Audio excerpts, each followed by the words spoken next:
We're in the middle of a nor'easter right now. Of a what? A nor'easter. Explain what that is. I'm. Specific type of storm that happens in the northeast. Ooh. And this is why, if I'm going to move somewhere into America, my next spot will probably be Not good either. tornado country. Not necessarily that. Look what happened to them earlier in the Oh, year. winter, yeah, winter. They didn't Yeah, winterize. they didn't winterize like their shit. Pretty sure you saw when whatever the fuck that was that happened with their power grid, Oh yeah. and it just Only reason why failed. it's still on the yeah. Only reason why it's still on the map for me is because I have family who lives there, so it's kind of like Hmm. if it happened, I would have people would have my back in a sense. Like I understand people why they wouldn't want to be there, but Hmm. for me, I got connections, so it's kind of like a okay, I can make it work. Gotcha.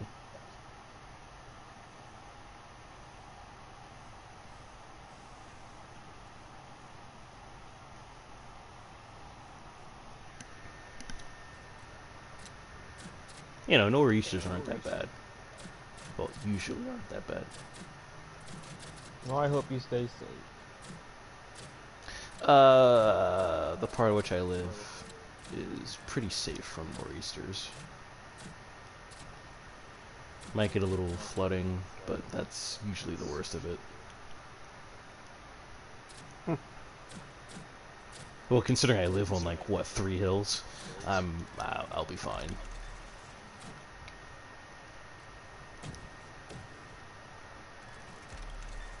In the words of me, nice.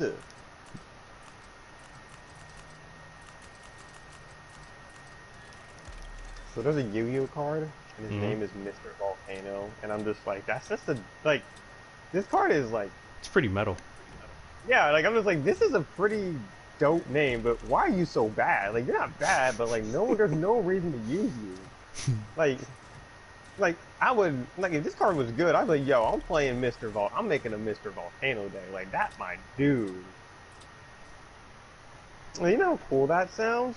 Mr. What's your Volcano. name? Mr. Volcano? Like, bruh, okay, you heat, bruh? You really got heat? Yeah, bruh. I'm like, alright then. Oh, off topic, because Yeah. I'm customizing a BMW M3 right now. You know, I I drove a 5 Series a couple of weeks ago. hi. One of the new ones. Yeah. I fucking hated it. Is it because of the interior things that they changed to it? I think you look pretty. No. Uh, See, you're not a car guy, so you're not gonna understand. But if this is the new route, like a lot of the like newer cars are going down, like in general, it's gonna suck. Just What because is that? I felt no road engagement. Oh, so like, you couldn't even feel like the traction of the car. Like you couldn't No, it's too feel. floaty. Yes, that's what happened. It's too floaty. It feels like a video game. I feels like so it's like almost like a hover car, but it's not a hover car.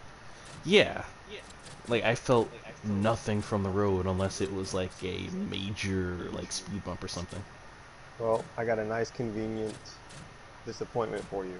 Hmm. I do know what that's like because when I was driving my 2001 Avalon, Mm-hmm. that car was so smooth. Like you couldn't even feel the road. Like it would just glide as if you couldn't feel anything. Mm-hmm. Which I mean, I'm not a car geek, so obviously that's fine for me. But like I know what you mean of like being able to hit that ground, feel the traction of the road, hit the tires, so that you can just kind of like get that momentum push when you drive. I don't know if that's how it is, but if that's how it is, then I think I might understand. Not Hello? oh, Yeah. Oh, thank you. it's not a momentum push. Best way I can describe it is Or like you feel that intensely because you have that connection. not intensity. It's just I just don't feel the road. Like in my Honda Fit, I can feel everything, which is great. Some people I understand that's not great. Hmm. However, for me, if I don't feel the tires actually being engaged with the road, it's like, ill. Why am I doing this? Oh, okay. So it feels like you're losing a sense with Yes, that. because with the lack of engagement, I can't gauge, how I'm supposed to drive. So that means if it's raining and you can't tell if it's hydroplaning or not, well, can you still tell if it's hydroplaning? I'm pretty sure you can still tell, Okay. but I don't want to test it.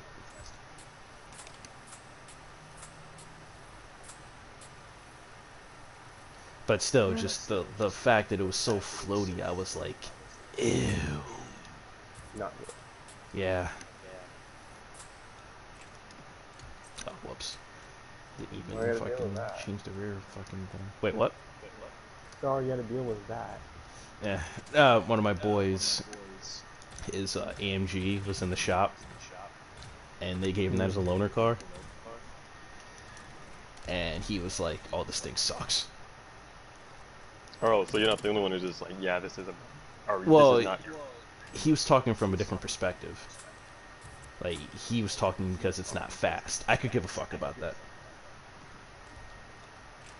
I don't care if it's fast. I care if it's a well-balanced handling car. Mm-hmm. Now, was the 5 Series a well-handling car? From the lap around the block I did? Yes.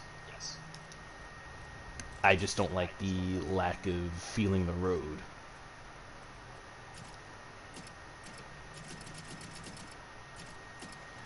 So it's pretty much a car, not for car guys. That's what it makes it seem like. Yeah, despite the fact that they market BMW as the ultimate driving machine. You're hilarious. Yeah, that's their slogan. I know, just the way you put it out, though. Yeah, because it's gay. It's like, bro, as I've told you before, the reason why I treasure fucking driving so much is because it's the only portion of my life I feel I'm 100% in control in. I feel it. I mean, it's kind of reason why I like martial arts, because technically you have to use your body, and when you use your body, Mm. you're in control. So, I'm not saying I'm gonna just say fuck it one day and commit suicide and just fucking drive my fucking Honda like a buck 50 into a fucking wall. But I I like the fact that at any point I could say fuck it. I feel it. I mean, for me, I know what you mean about that. Oh, I'm always in control thing, but it's like, it's just really nice to have that. Hey, this is mine, and you can't do anything about it. Like, yes, I got a what's it called instructor, but that doesn't really count. If that Mm. makes sense. No, I get what you're saying.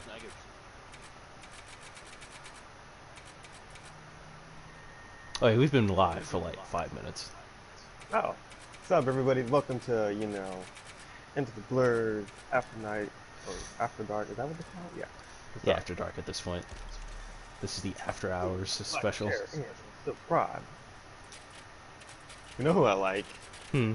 Uh, the people from the main singer from Grandmaster Flash and the Furious Rap, because he always talks like that or rap like that. You're like, now listen here, family man. What's his name? Belly Mel. Like you know how he talks like that. I know what you're talking about. Oh man.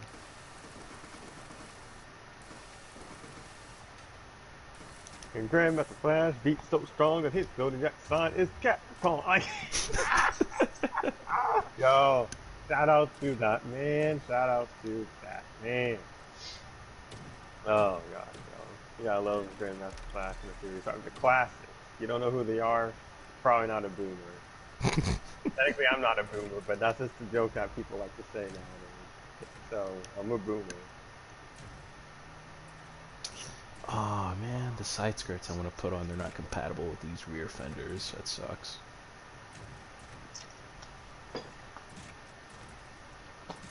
Oh, my bad. Rather, I can't put on these front fenders to be compatible with my side skirts. That sucks. So those fucking front fenders were fucking bangers. So I'm not gonna say my exact age, but you got anyone who listens at this time, I'm pretty much 30 or almost 30. Right? Little, just gauge it from there. But I look at my teens of what I would do for my teen, and I'm just like, I am the exact same person. Somehow I ended up that way. I still love playing my Yu-Gi-Oh. I love playing my game. I just added more things to the to-do list. That is really it. In terms of entertainment, like ultimately, you know, job, school, and all like that. Everybody has to do one of those things, does that. Life improvement stuff. But I'm just like, man. I remember everyone's like, you're about to outgrow this, and you're not gonna do this, and it's like, I'm still here, bro. Like, what's up? What's good? Like, do you ever get like that? Every now and again, I'll lament the fact that it's like, yeah, more or less, I have the same stance as you. I'm still the same person, just a lot more harsh. A lot more harsh. Yeah. I feel it. Yeah, the ways of the world waits for nobody. Well, I'm eating nachos wrong pipe, but no, I think it's definitely true because when I was getting raised when I was a young man, I remember my instructor always would tell me something, right? My martial Right. arts instructor. He said, "The older you get, the less you'll care," and This that is is true. the most truest thing. Like the older you get, you're just not gonna care what people tell you. You're not gonna care what you think. It's kind of like that's where the whole "I'm set in your ways" things Mm-hmm. comes in. I mean, everybody, I think, to a point, will listen blindly to what people tell them because obviously lack of experience and out of fear. But once you get across that gap, you're just kind of like, I don't care if I mess up. I'm gonna do this anyway because I'm pretty confident that I'll make it back. Now that doesn't mean you go do the most unthinkable, stupidest thing, Right. but you know what I'm trying to get at. Like you're not gonna just not care. Not to mention, there's always gonna be people who try to what's the word I'm looking for? Push you from achieving certain things that you know that you'll be great at, Mm-hmm. etc. So it's just kind of like, you just need to go do it.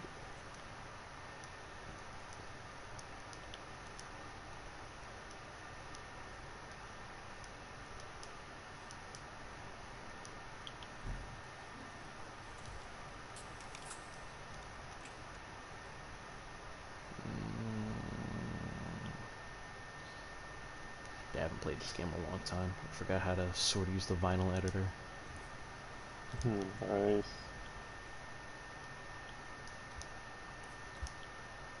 Ah, that works.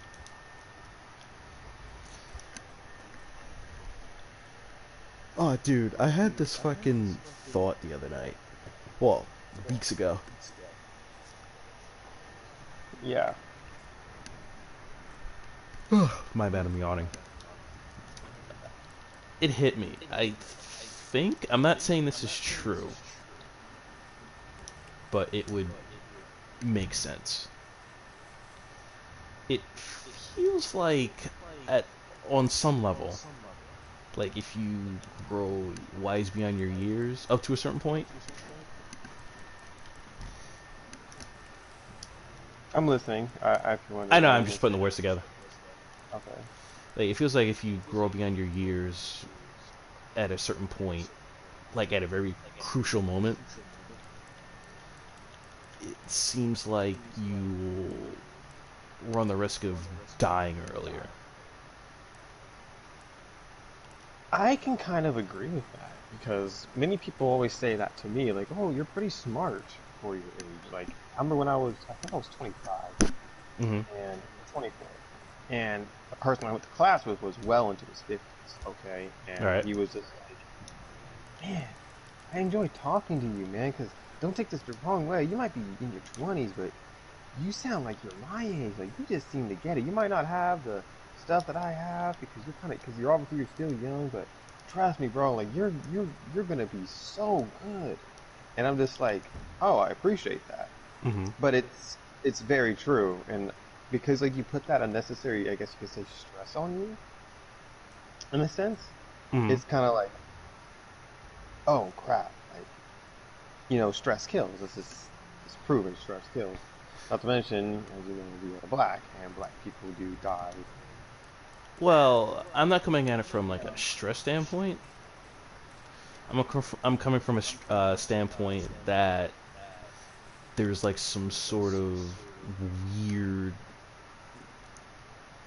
like policing, I guess I can say, where there's like some sort of like weird policing of the cosmos, where it's like you may be blessed or gifted with certain acumen, I guess you could say, like from a certain age.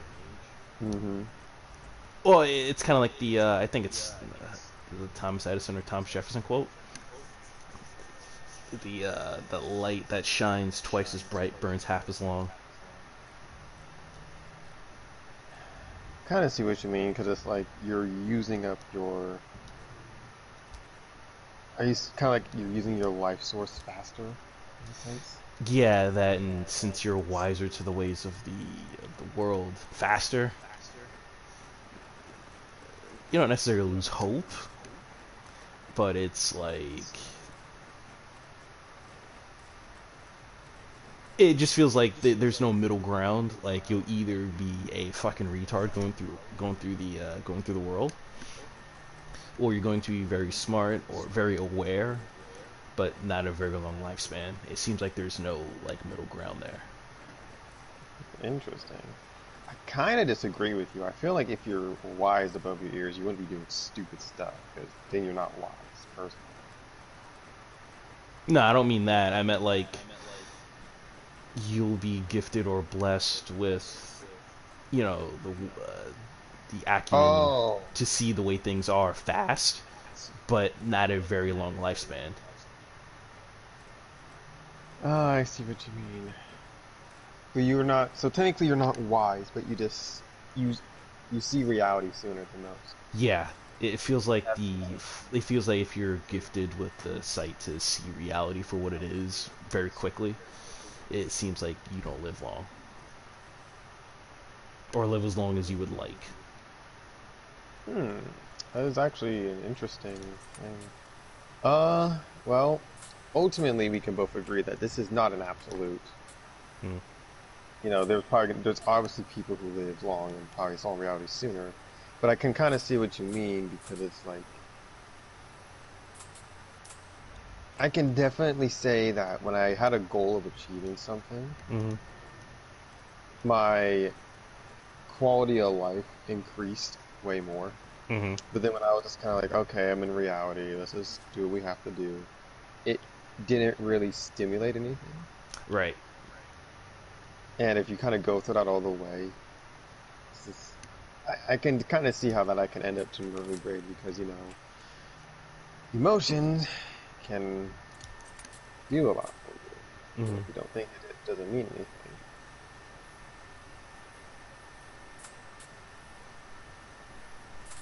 Oh, for the That's just, viewers, I'm aware that this car is going to turn out ugly. At least compared to all the good fucking designs that I've seen in this fucking game made by the community. Some people fucking make some designs in this game that slap. they go hard. Yeah, they go hard in the paint. Interesting.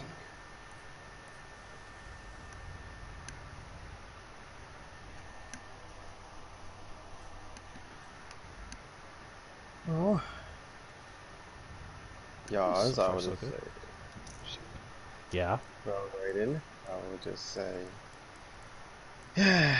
I hope you're not like that. What?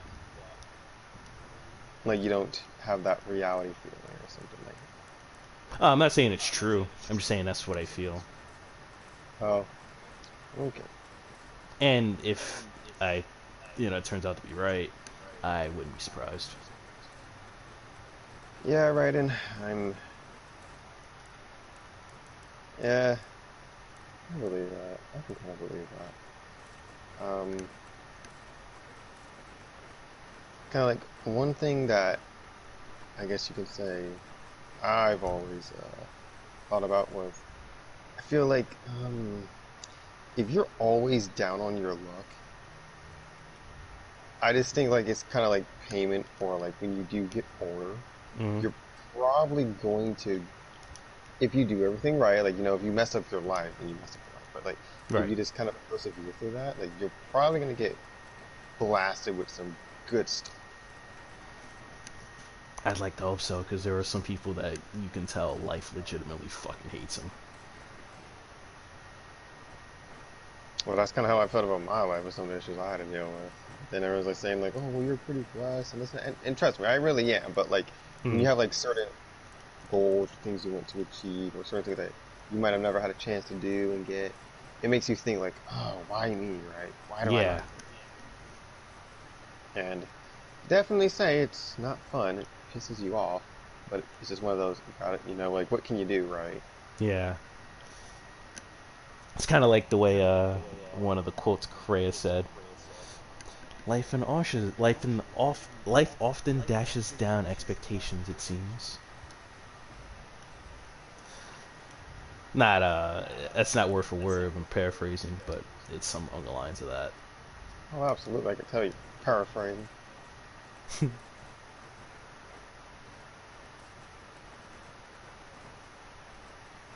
Whatever new Need for Speed comes out, dude, they really need to fucking support it. How much was that Need for Speed anyway? Hmm? How much was that Need for Speed Oh, anyway? 60, like every other full price game. Even now? Nah, I'm pretty sure the price dropped. Did you buy it for 60? Yeah, I brought it at launch. Oh. Well, my thing is I'm kind of tired of trying to buy stuff at launch. I like obviously because like anybody should do it. If you feel like the game is a good investment, do it, right? But me, I'm just kind of like I'm kind of tired of dealing with that because games are either not worth it because they're not complete or just yeah. Like I said, I don't plan on buying a game until GT7 just because I told you I would. And Mm-hmm. even though I don't play Gran Turismo hardcore, I do find it enjoyable. Yeah, it does have a certain air of like, ah,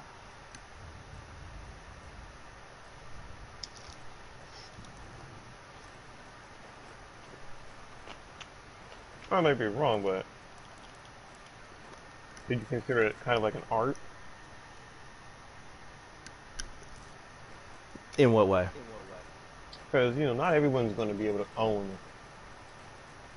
every dream car that they want with the schematics that they want. You being able to do that and test your theories of being able to play around and I guess you can say do theory fighting in that. I think is the greatest thing to be a car person. I might not be a car person, but I can see how that appeals to people. Not If I'm thinking, necessarily theory fighting. Theory fighting, we leave that to the R&D people on in motorsports. Those people are the oh, fucking insane geniuses. But as far as like virtually, it's just a bunch of autistic retards fucking trying to pit fucking our little bit of knowledge against each other. interesting. Of course, some are better than others, as it's always going to be the case. But some people they're more in tune with it than others, and those people are fucking savage. I have to say, being like into cars or whatever, it's like one of the very few things in life where like you can be like heavy into, but like most of the community aren't fucking like snobbish retards. Uh, yeah, I mean, I can't stand this. you're gonna run into some, that's inevitable. But from my experience, like that experience, it's very far in between. It were, but I was actually on YouTube today, and I was actually just taking a break from my studies. I watched this video about black golf people. Bruh. I thought it was kind of interesting. It was this Caucasian white lady talking about how she was just like, look, golf is just golf. Like it doesn't matter if you're whatever color. It's just like it's a subculture. And I was Right. just listening to it, and I was just like, I don't think it's the most interesting thing because this is be real. Or I'll just be real. I've always, when I was younger, I was just like, I was always fascinated with golf. Like I was like, I'll never do it, but I always Really? wanted to chat with the golf. Hmm. Well, kind of wanted to do it. I'll be honest, I can't lie. Yeah, I kind of wanted to do it. And the main reason why, like, whenever I chatted with golf people, they are like the most Chill friendly people. people. Yeah, like they're just like yeah, they dress in such a peculiar way compared to normal society norms. Yeah, they're very eccentric. But like when you talk to them and you get to know them, like dude, like you would want to hang out with them.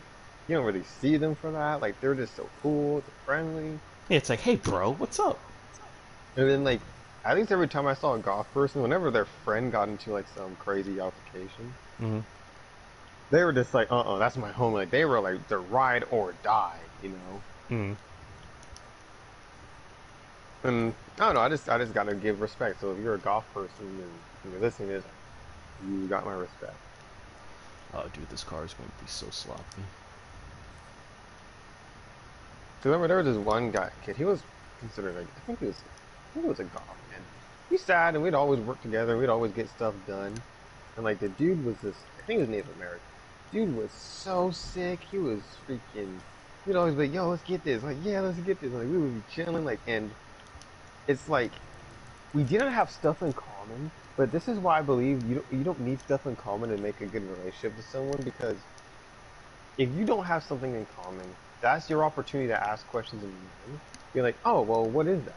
Like tell me about Right. it. And you dig. It's like you with cars. I listen to you about cars because I know you love cars.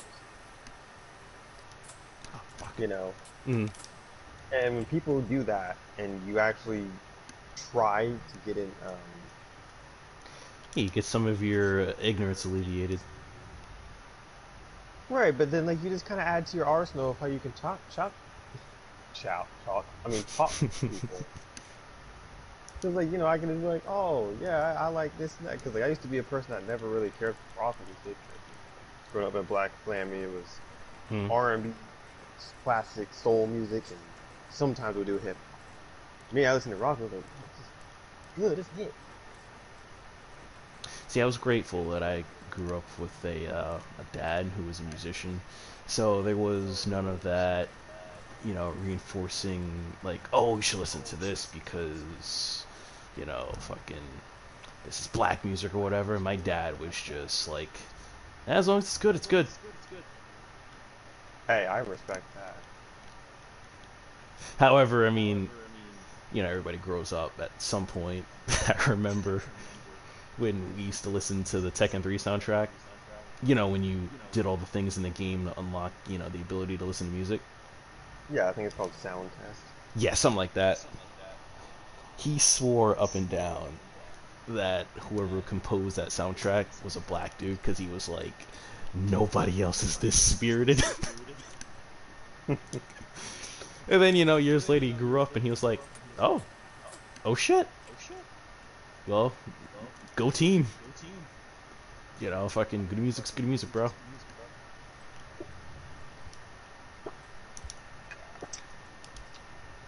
Absolutely.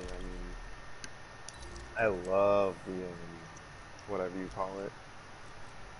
I love like all types of music. Like that's why like if I have kids, I'm just gonna say, look, listen to everything, and it always comes down to lyrics, right? Mm. Because I can't stand new hip hop. I don't even know what it is. Oh, dude, new hip hop is for fucking special ed people. Well, And let me take that back. Special ed people are a lot more valuable than a large majority of the hip hop base.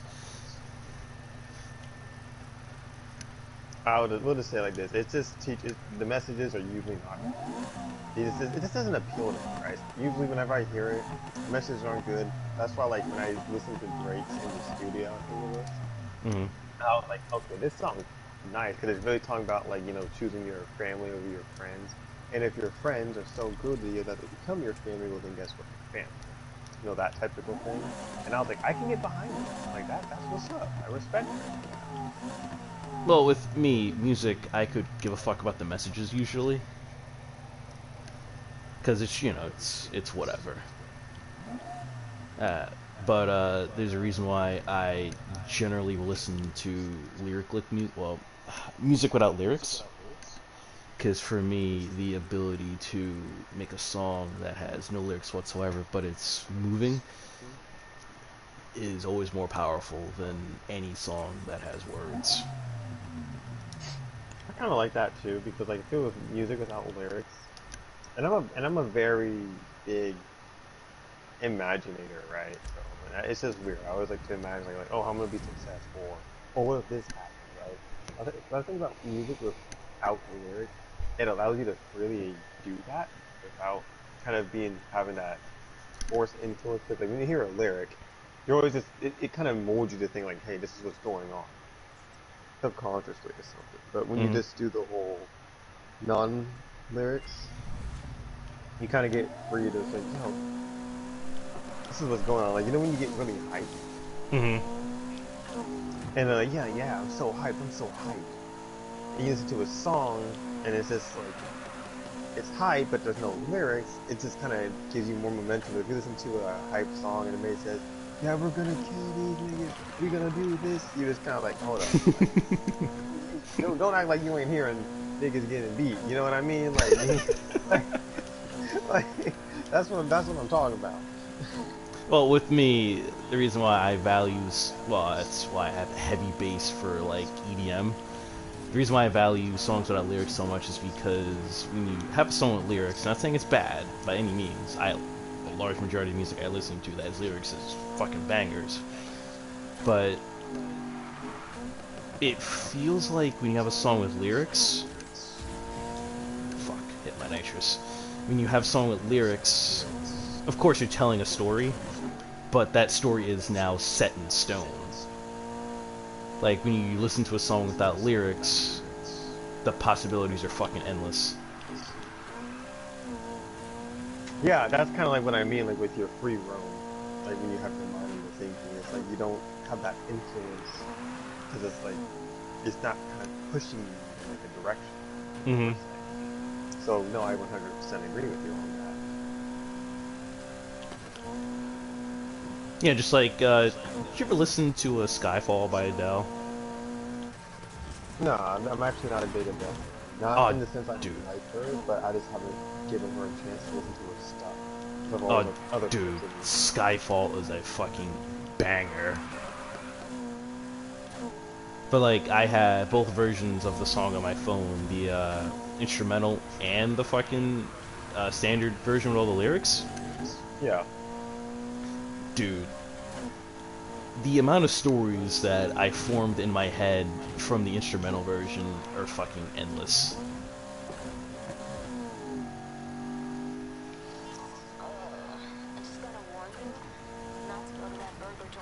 Oh, dang, that's pretty cool. See, Ow. what I loved about um music without lyrics, and this is probably just because of whatever you call it,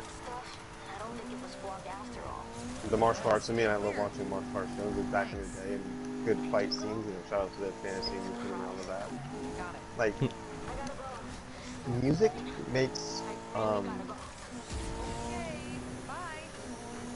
everything work. Like for Right. example, when you're watching Star Wars Episode 3, and we always love this reference Star Wars. You watch Star Wars Episode 3, Anakin versus Skywalker, right? I mean Anakin Anakin versus Skywalker Obi-Wan. versus and like you hear them fighting on the lava planet, and you hear that music with the dun dun, like that song that they drilled into you on the trailers, and it sounded so hype. And when you finally get there, you just know this is it. This is it. Yeah, I know what you mean. like that's what I'm talking about. Like that's what the music does. Like it's just like it just fits so good and tells and it moves the story forward without any lyrics to back it up. Right. That's why I like that. Oh, dude, there's this one movie you'll like if you enjoy stories being told with like not a lot of dialogue. No Country for Old Men. No Country for Old Men is a fucking fantastic movie. Nice. Like literally, the opening to that movie, there is maybe 10 words said, and that's over the course of like 20 minutes. Good news. We got a new couch. Go on. Make yourself Mm. comfortable. Mm-mm-mm. Dang, only 20 or 10 words? That's very minimal. I forgot. I think the movie's like maybe an hour and like 45 minutes. But there are like stretches of that movie where like they just don't talk. It's just pure like motion and action. It's like that's proper. Like, I wish we got more movies like that. Well, it's kind of the reason why, going back to Star Wars Episode 6, I kind of love the bounty hunter scene when Leia was turning on the detonator grenade. Mm-hmm. And as soon as he turned it off, you just see Boba Fett. Yeah, Just, he did the nod. He was like, "My boy." like, it's so simple, but it's such a, it just says, like, hey, I respect you, Respect. I like Yeah. you, the music. Like, I feel, it's one of those scenes where, like, words would have ruined the scene. Right.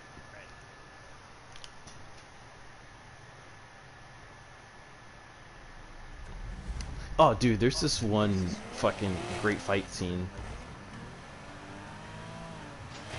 Uh, it's from this Jackie Chan movie in the '90s. It's called Gorgeous. Yeah, yeah, yeah. A lot of people who've seen it don't particularly like the movie, but there's this one scene in particular. It's with this Australian dude. His name's Brad Allen. Rest in peace. He died earlier this year. He impressed Jackie Chan so much with his athleticism. He was the first non-Asian to join his stunt team. And when you watch that fight scene, you'll understand why. Because, like, dude, I've never seen footwork that good on the screen.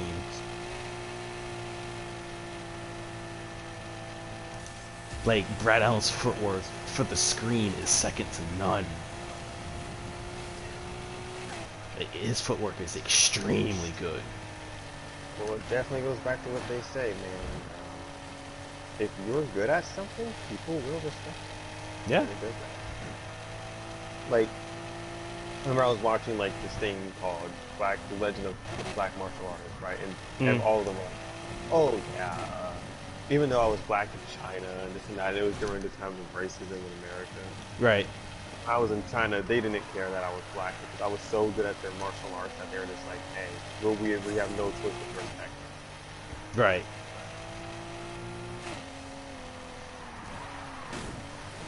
For all the people watching currently or watching this in past tense, yeah, I'm not going to be doing a lot of competitive driving because, cruising around this game is soothing to me.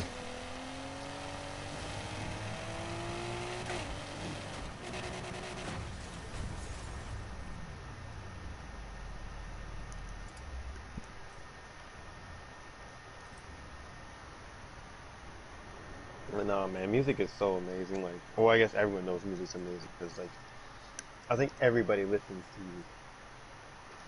Yeah, those people who are like, I don't like music, I don't understand how it's possible. I used to be that person, actually. I used to. And I think when people say they don't like music, I think it just, I think they either have a limited exposure to, like, fighting, or the music they found that they like, maybe they got shunned for it. And then I was like, oh, this actually sounds pretty good. And they're like, that's rock music. How can you like that? And I was just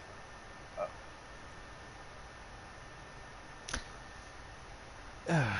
See, I understand it. Believe me, I do. But like, if like you ever get shunned for shit that you like and then you reject it, that for me that's a very hollow thing to do as a person. I mean, shallow thing to do as a person. Well, like I said, I was a little kid when this happened. kids are, Yeah. sensitive. No, yeah, definitely could. Because fucking Kreia said it best. The ability to stand alone in the face of absolute oblivion is true strength.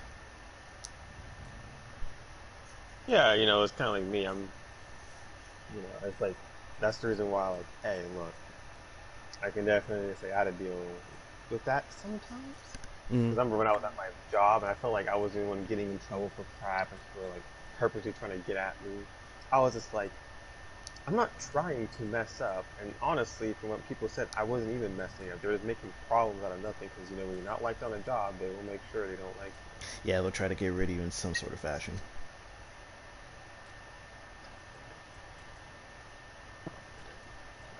And I just had to stand on my square, I guess what they call it, and show them this is it. Because there were times where I was in some deep stuff, and I'm Mm. like, I feel like I'm gonna get fired, or I'm gonna get a mark on my record or whatever, and everyone's just like, and then like the impossible happened, where I was like,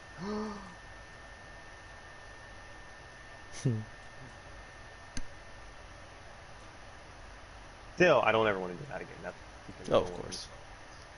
And that's the reason why, like, hopefully when I get this IT job, like, listen, I am pretty confident I can chat with anybody, but at the same time, I do not want to anymore. I'm just fed up with it. Well, as long as you don't turn into a certain other person who works at IT. Oh, You well, know, shit, even when I go through highly college, educated but very rigid. well, the funny thing is, even when I'm going through college currently, my mentality is, just do what you need to do to get the degree. That's Mm. it. Like, I'm not gonna be here like, oh yeah, oh, I'm college educated, I'm so good. Like, no, screw your college, screw your education. It doesn't matter. Like, I'm doing it because it's the best thing for me in my situation. Right. To other people, if it's not good, like, I know many people who don't have college degrees, but they lack college degree full salary. One of my Mm. good friends, Oh, they they have trades, don't they? trades, own businesses. They just got like a certification and did something else, like in technology or something like that. Or they just worked in a manufacturing job, stayed there long enough and got good money. Because, Mm. depending on when you start, like if you start right from 18 and you get like some trade or some job that has lateral movement, if you put your time in, you will probably get that job. Oh Like yeah, definitely. I know guys who worked at Costco, and the manager liked me a lot because I worked hard. He said, I used to do carts just like you when I first started, and I never gave up, and now I'm a manager. And at least during that time, he was making 70 or almost 80K a year, just a Jesus. Costco manager. So, and that's good money. Yeah. But how old was he? He was like probably late 30s or early 40s. It's not too bad. Yeah, like, well, honestly, most men, shout out to Kevin Samuels, I do watch that man at times. I think he said they don't really hit their financial stride or their financial peak until they probably hit 35. That's when they start making like the biggest buck or the most money ever. That all depends on how you grew up, but yeah, I can more or less agree with that. Well, this is kind of, and I'm not trying to diss any girls out there, but there's a lot of programs that help girls along compared to boys, and there's nothing wrong with that. I mean, I wish it was equal just because hey, everybody needs help, but at the same time, I'm just kind of like, look, you just gotta put the time in, do, and by the time you get there, you might be somewhat behind. So by the time you do catch up and start getting your stuff together, you gotta, it takes time. You're gonna be older. You know what I Yeah. mean? And I'm not saying like, oh, just because you're a girl, you get everything easier. No, that's not what I'm saying. Well, my problem is we've mentioned this before. My problem is how fucking they're trying everything, throwing everything in the kitchen sink at women to get them into more STEM fields, and it's like that's the most disingenuous cognitive dissonance thing you could ever do. Because if somebody has a natural interest in it, they will do it. I agree. I mean, I get it. You know, there are a lot of underprivileged people who could be good in that field and they'll never get that chance. And I understand those particular people, including myself, you know, would love that chance. But someone said it best. I don't want to fuck it up the quote, but let me try and paraphrase. Equal opportunity for everybody does not mean uh, equal outcomes. I can agree. You know, just like to not acknowledge that fucking women naturally take fields that are, you know, more towards like caring for people would be severely disingenuous. I mean, look at a large majority of fields that involve caring for people, like nurses, teachers, social work. Most of those fields are dominated by women.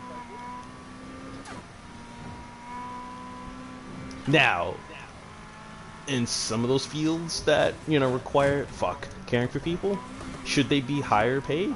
I agree. Yes. Especially social workers. Depending on the social work that you do. Some of them, yes, should fucking get a pay bump.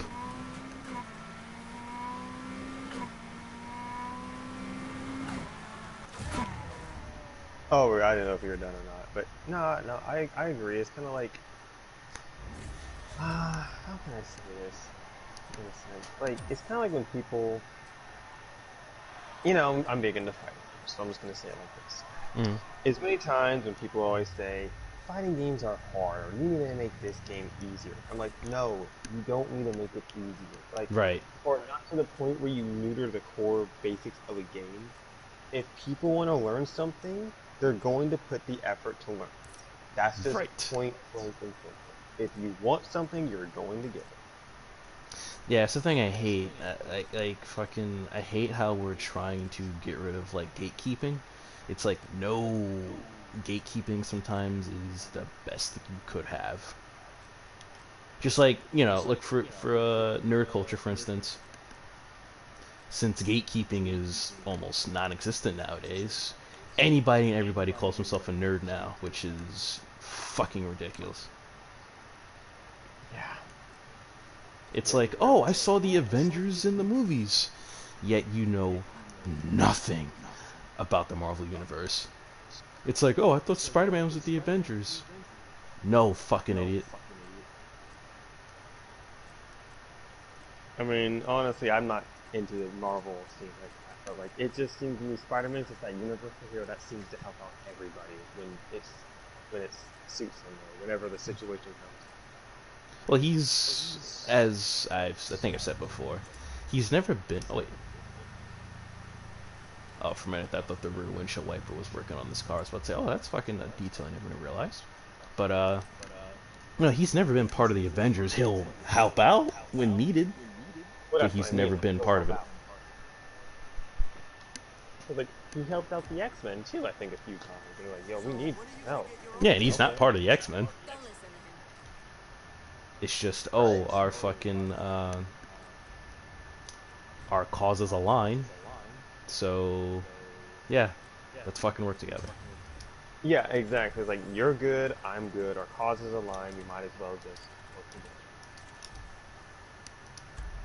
And one thing I hate about it's like people who grew up in the '90s. You know, they love Pokemon, they love Yu-Gi-Oh. Okay, or they love even Gundam. Oh, Mm. I love Yu-Gi-Oh. That game's so cool. I'm a nerd. I love Yu-Gi-Oh. I'm like, do you play the game? Do you watch all the animes? Do you know what happens along? Do you know the story? Do you know card interactions? And they say, well, no, not really. And I'm just like, then you're not really a Yu-Gi-Oh fan. You're just some guy who watched it when Yeah, he was you're a a kid. casual. And there's nothing wrong with being a casual. Just don't act like you're hardcore. Don't be a You know? poser. Yeah, just don't be a poser, but it's kind of like disrespectful to people who are, because let's be honest, anyone who watches Tyler is that guy. Many other people who, I mean, because of their interests. And when I see probably some of the same people who are now interested in it, just be like, oh yeah, it's so cool. I'm like, you're one of those people who's hating on it, so why are you now Right. That's where like you know my stance on it. I hate how like anime is accepted within the black community now, but only up to a certain point. Where it's like if you go beyond Naruto or Dragon Ball Z, that's a problem. You know, if you go beyond anything mainstream, it's like, ew, nigga, you gay. I'm not laughing at you. No, I know. And no, it's true. It's kind of like when he challenged me, I'd be like, yo, I love playing this game. Everyone's like, what game is this? Like, that game's dumb. Yo, that looks like a game you would play because you like those weird anime games. And it's like, Yep, exactly. Video game, dude. A video game is a video game. Like, why are we putting barriers up? Well, my video games are more video games than your video games. But my Right. video games are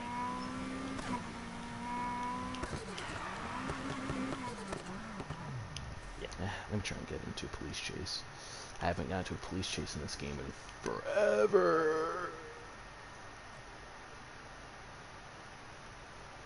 Oh, there's a cop.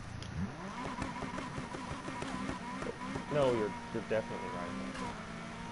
You know, not saying I want anime to go back to being, you know, not accepted anymore. Far from it. I would just like if, you know, we could be a little bit more stricter with the gatekeeping. And I know some people might think, well, you've alienated some groups of people who might like this stuff. And it's just like, look, you can like whatever you like. But it's kind of like, and it's hard. It's just like, you just don't, and maybe this isn't a mental problem, but like, come on, bro. Like, when you get kind of shafted for liking something, and all of a sudden it's cool, but it's just like, when you liked it, for like the longest time, you were going through a pretty rough period because everyone was all trying to blast you for it. Right. Explaining you for liking it. And now all of a sudden, yeah, man, it's so cool. It's just like, get out of here. Yeah, that's like one of like life's biggest betrayals for me.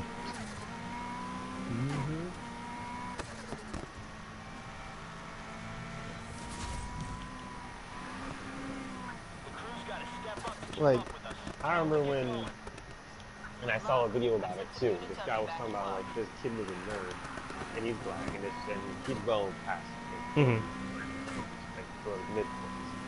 And he said how his friend was a nerd, and he loved Dragon Ball Z and all that nerd. He was that guy in those high schools that would wear like the anime shirts, but he had a cool friend, and his friend would always have to defend him because people would try to pick on him or make fun of him.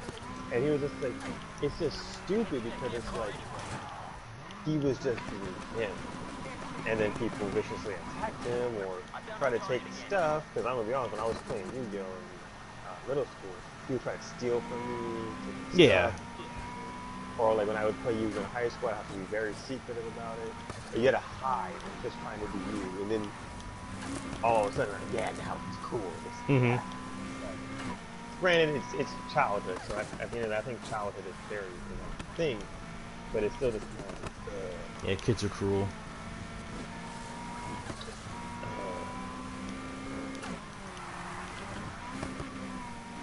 You know, just like, you know, my bad. Go ahead. I didn't mean to cut you off. I was just gonna say, well, just at the same time too, I've had a lot of people who just didn't care. So I'm not gonna say here like everyone who might have not liked that anime or whatever type of nerdy stuff, they were like against people who did that. That's all. But yeah, it's like those same people, like, you know, back to the whole anime thing. You know, when you listen to like music from anime or music from video games, whatever, you get made fun of for it, and it's like, now you're into how cool anime openings can sound? Cool. It wasn't like that, you know, when I was into it. Right. That's fucking awesome. So true. Like, I remember, I think it was my friend's birthday, and we were actually listening to anime openings, and they were like, hey yo, I know you know some good ones. But like years before they actually decided to do that, and they're like, yo, this anime sync song is cool. I was always listening to that or video game music, and they're just like, they didn't care, but they're just like, ah, man, I can't really get into the opening, man. That's just not really me. And Mm. I'm like, WTF? Like what? Like, like I'm just like, you guys are late. Like get off. Like, you know when people say stop jacking my swag? Like, I'm like, Yeah. stop jacking my swag, bruh. Go home, boomer. Or I can say, go home, kid. Yeah, there we go. I like that. Go home, kid. But at the same time, it's also kind of good too because at least you can just go out there, and Mm. if they do want to test your knowledge, I think all the OG people will know more than me. Right. So it's kind of like, dude, I've been liking this for a while, and they're like, and they kind of have that like, oh, I can't really tell. So it's Oh, pretty dope. I forgot how fast this game is. Jesus Christ, my eyes can barely keep up. Yay! Uh, shoot. Oh well. But yeah, it's kind of like with not the boomer stuff, but it's kind of like video game, right? There's this one girl who's at my barista, at the barista stand I love to go to. She's Mm. freaking awesome, right? Cool. No, you know since I was like what, 22? Yeah, sorry. But, yeah, you know each other for a good solid years. Mm. He's always been cool. But like she was like, yeah, I love playing video games and Call of Duty, and I'm just like, and I was like, oh, you play anything else? She's like, ah, not really. Now that was obviously years ago, so she might have explored, but I'm just like, it's pretty cool that people are not afraid of just doing this type of stuff. Mm. It's like, hey, bro, like, what? Like, it's like going down to the gaming stuff. It's like pretty much video games for casuals are 2K, Madden, and I Yeah. guess 4.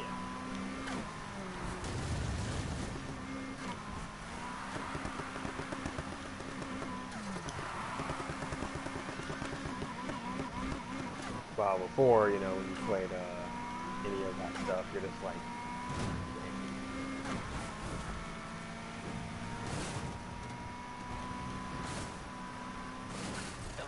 Ooh, that hurt.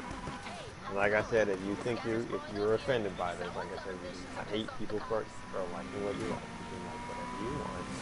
We're just simply giving our experiences, Yeah, we're just lives, talking from our own experiences and what we've observed.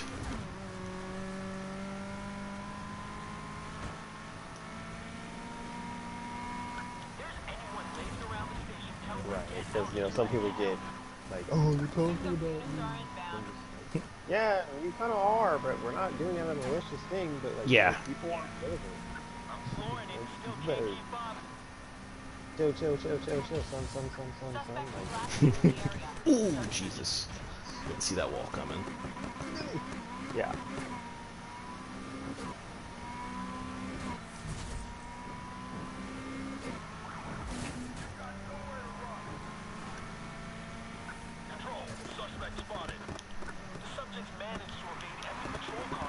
Man, I wish they would have remastered Need for Speed Most Wanted by now.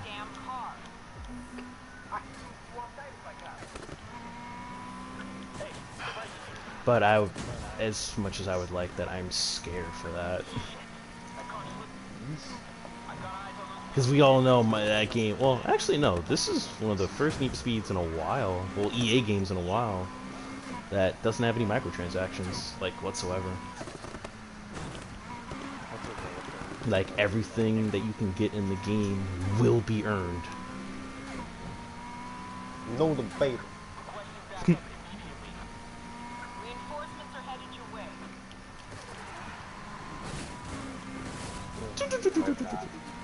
Fucking turbo sounds are so good.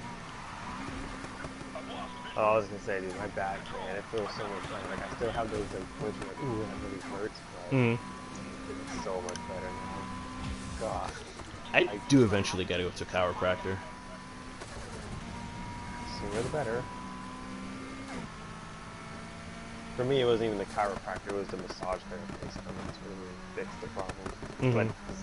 I used to have the curvature in the back, right? Because I have scoliosis, and she has been undoing it, and I do Mhm. feel more straighter. But the spine's just not used to being in that position no more. Right. So the body Has to has to readjust. readjust and relearn how to stabilize it. So I'm hoping I can do that, so I don't have to deal with that. Because scoliosis, like I think I said last time, it just sucks so much, dude.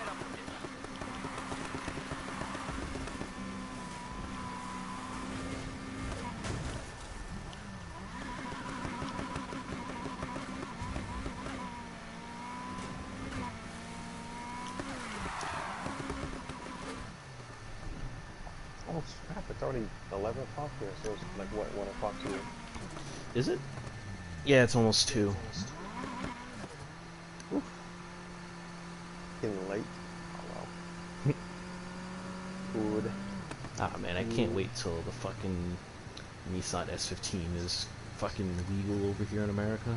That'd be awesome. So many good cars we didn't get from the mid 90s till about early 2000s, man. Just Early because 2000. just because America wanted to be gay about their emission standards. It's like, dude, we produce Mustangs and Hummers. We should be the last one getting all fucking tight-assed about emission standards. This is one of those like chill, chill, Yeah, it's chill. like, son, America, I mean, not America, Japan and Europe have been outdoing us for decades. You may want to lower your standards.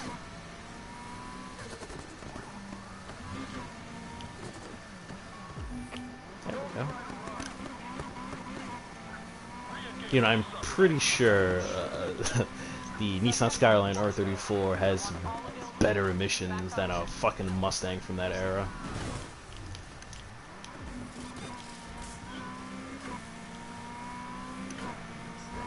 However,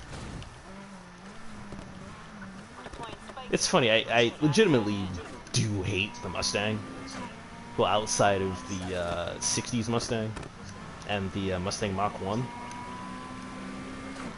However, I am a huge fan of the Shelby Mustangs, though. I was about Especially to say, the new GT350R.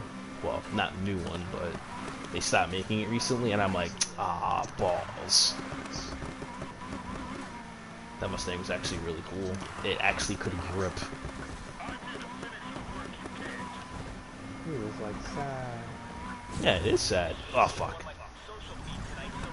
That works. But yeah, it sucks, because it's like, you know, Mustangs aren't really known for handling. And you make a Mustang that's known for handling, it's like, holy shit, that's awesome. Deserved one.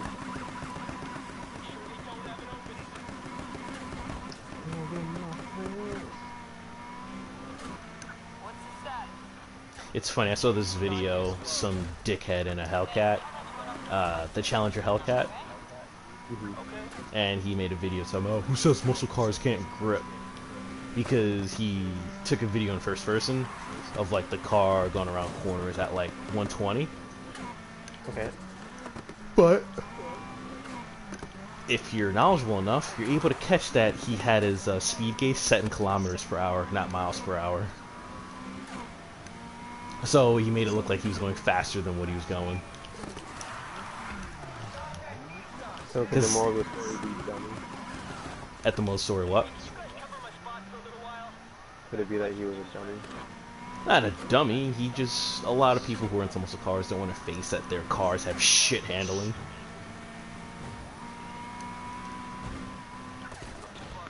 Because, you know, muscle cars are all about speed, and up to a point, I respect the pursuit of absolute speed, but speed means nothing if your car can't go around a simple bend.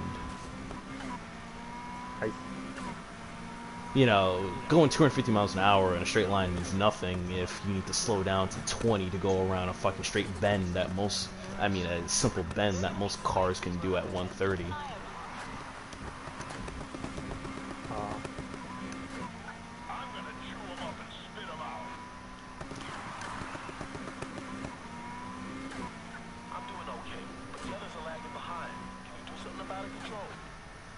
Got nobody else for you. Oh wow, they actually used the word shit in Need for Speed? Actually, quite interesting. That is. Because I don't remember them swearing a bunch in this game, or even at all. Like, I think outside of the, you know, the shit I just heard, I want to say, like, the worst words you hear is hell and damn. Maybe.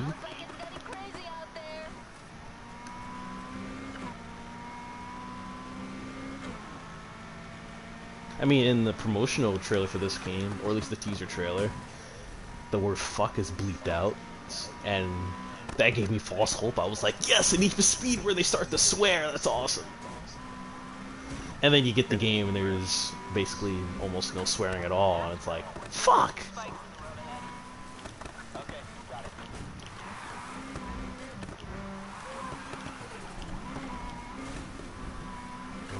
I should have done these chases in my Skyline instead.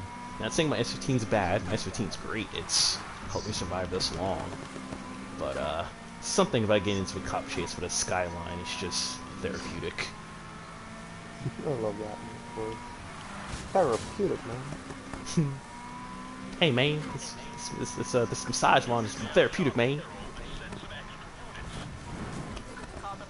Speaking of that, I brought my girl some, you know, a vibrating wand a couple of days ago. I mean, a couple of nights ago. And I think my package got stolen twice. Either that or somebody wanted the third-party Amazon service just didn't do their fucking job properly. It's one or the other. But whoever got my package, yeah, I hope you enjoyed the 2 vibrating wands that you got. Hope you're flicking your beans something fierce.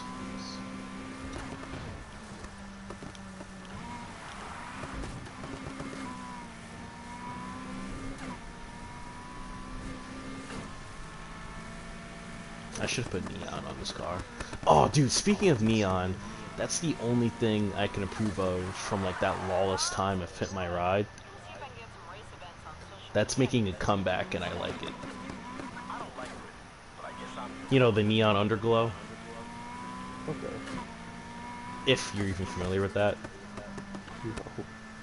It's just lights under your car. It's definitely improved from the early 2000s, dramatically. Because before it was just like, you know, what those fucking lights called? You know those long lights that are in like most fucking stores and shit? You know, like the ones that they would break over each other in Jackass? Oh, yeah. Yeah. Back in the day, it was just those long lights under your car, and, you know, they were different colors. Nowadays, since, you know, the advent of LED lights, now you have the ability to change the light whenever you want from your fucking phone. And it's like, that's pretty fucking sick.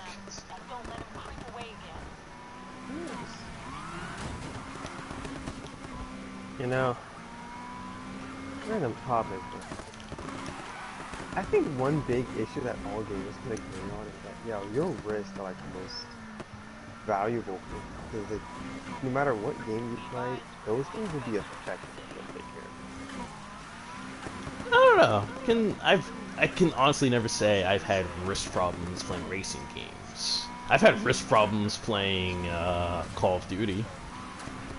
No, but never racing games, and I'm probably gonna get busted right now. Oh, no! I lived. Oh, damage is critical. Can't take too many hits.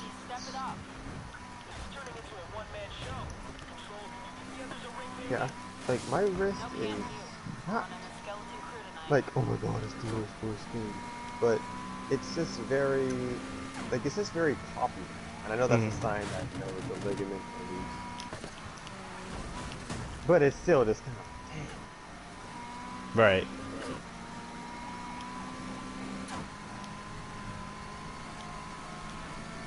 Yeah, after I'm done with this chase, well, done fucking with the S15, I'm gonna grab my Skyline. Shit, I've even had wrist problems playing stealth games. I can see that you have to hold the position. Not necessarily that, it's just, Actually, I don't even remember how I got wrist problems playing stealth games. Because that's when I was really heavy into Metal Gear.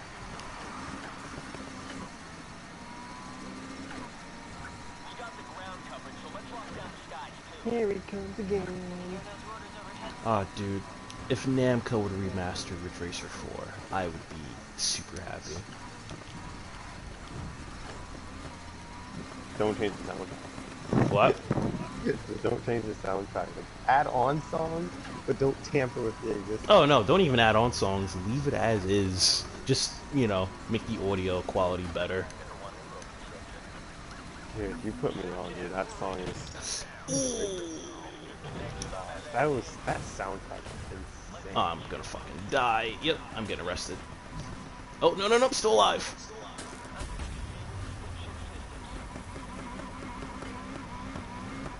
Whew. That was close. Alright, I'm starting to really cut it close now. Alright, where's the rhino? Oh, there it is. Dude, not gonna lie, when I was listening to the Ridge Racer soundtrack on my phone a couple days ago, not gonna lie, I got really proud that you were into the Ridge Racer soundtrack. I was like, yes! Dude, the thing is, you don't need to be a car guy. If you just like good music, you should like Ridge Racer. Like, well, up to a point, like, most racing games, it helps being a car guy because it enhances the soundtrack.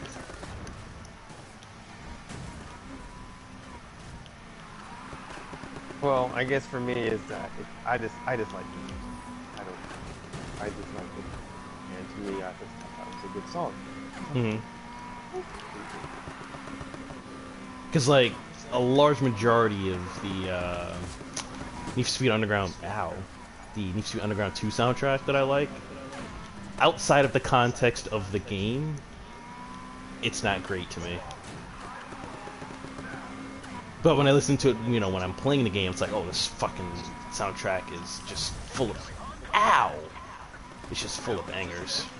For some reason, I was gonna say like it's full of ow. Like, okay. Yeah, I got hit by this armored truck.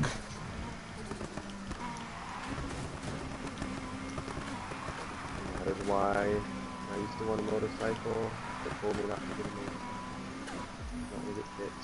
Yeah, in this game, they send these armored units called rhinos after you when you get to the highest heat level. And those armored trucks hurt.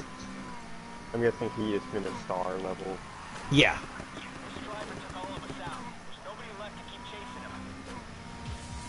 Alright, I'm willing to go one more round with these cops, and then I'm switching cars.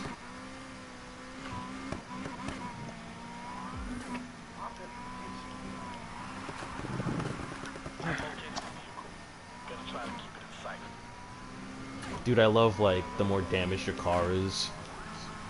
Like, your car makes, like, that squealing exhaust noise that, like, a lot of old cars make. Where it's like... that noise. Yeah. Dude, I love that in this game. Your car gets super damaged and your car's just making that noise. It's like, oh, I love it. That's this game screaming at you, letting you know to like, you're fucking up, buddy. Oh, the fuck? Ooh, what the hell was that? I lost control out of fucking nowhere. I felt like one of my tires gave out. Oh, dude, on the topic of the that 5 Series that I drove. Okay. Dude, I feel the road better in this game than I did in that 5 Series.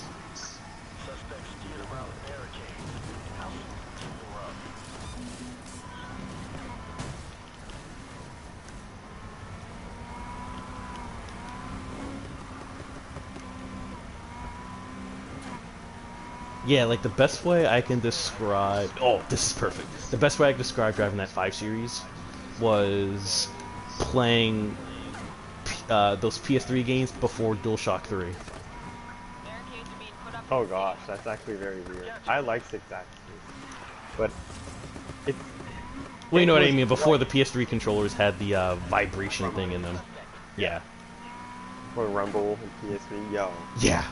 That's what no it feel. Rumble That's and what it felt like. PS3. I actually liked it personally. I like both, but I understand why some people didn't like it because when you feel like, you're like, oh crap. I just didn't like it because it fucked up the battery life. My 6-axis actually lasted way longer. Yes, dude. Before fucking the PS3 controllers had the vibration function, dude, those controllers would last like 2 weeks on one charge. Bro, and this is why I find PS3 the best system. Like, I know it had a bad start and kind of like, okay, whatever, but look, good battery life. It had online, not the best, but it was suffice. It Mhm. sufficed. It was And sufficient. sufficient. But honestly, now that I think about it, if PS3 still got games today, I think it would thrive even more because, like, honestly, there's Discord, Skype, there's Messenger. Most of the people who play with their friends on video games got like got each other on socials and this and that. That Hmm. like, I seriously feel like party chats and on consoles are still useful, but they're kind of low key that way of like, it's just like a way of saying, hey, we're just not cool like that, so we'll talk to you on the game instead of my actual personal stuff because everyone's private. Like, Hmm. and I remember private chats used to be the new private, but I feel like the game chats are now the, like, okay, it's like the everybody chat. Because you already know, on PS3, we'll hop into someone's lobby, and there's like 5 people we don't know, but we're all just getting along. Oh yeah, yeah, yeah. No, if you hopped into somebody's lobby, well, you know, a random lobby on did I run over spikes? I didn't. Good, I'm good. Yeah, you know, if you hopped into a Modern Warfare 2 lobby, you know some racial epitaph was getting thrown at you. Nigger, yeah, Yup. yeah. That's all you hear, nigger. Oh, Dude, nigger you down. were gonna get something thrown at you. Yeah. And you know what? I miss that era. Yeah, That era was fire. it was cool because it's like, like, oh, you're dealing with racism. I'm like, okay, but that's Yeah, but it true, was but funny. it was funny. It was kind of cutthroat because as soon as you won, there would be some more problems. And like, you'd have to hear the stupid insult that they could not back up because you slapped them. Yes. Oh yeah, that was the funniest part. Somebody come into the lobby like, "Oh, you guys ready to get raped?" And then you turn around and just completely wreck their shit. And then you're like, "Say something now, bitch," and they're like, "Well, I didn't mean it like that." Oh, bro. Tell me. Like, that was funny. Shit, it But even like, happened to no, me a couple times. And shit, I look back at it now in retrospect. That shit was hilarious. it was not, it was, bro, that joke was funny. Yeah.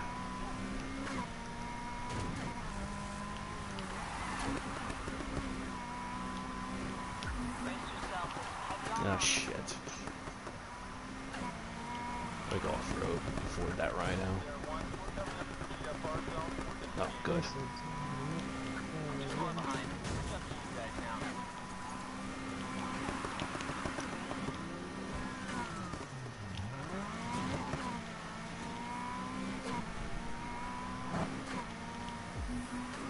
Ah man, one car I'm hoping that makes a comeback. Cause what fucked it was Dodge priced it too high.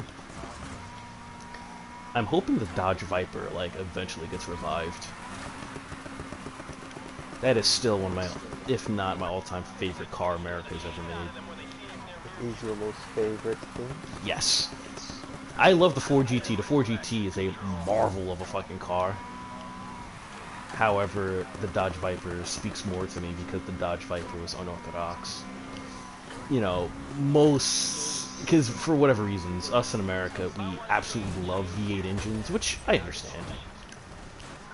However, Dodge said, fuck that, let's put a V10 in that bitch.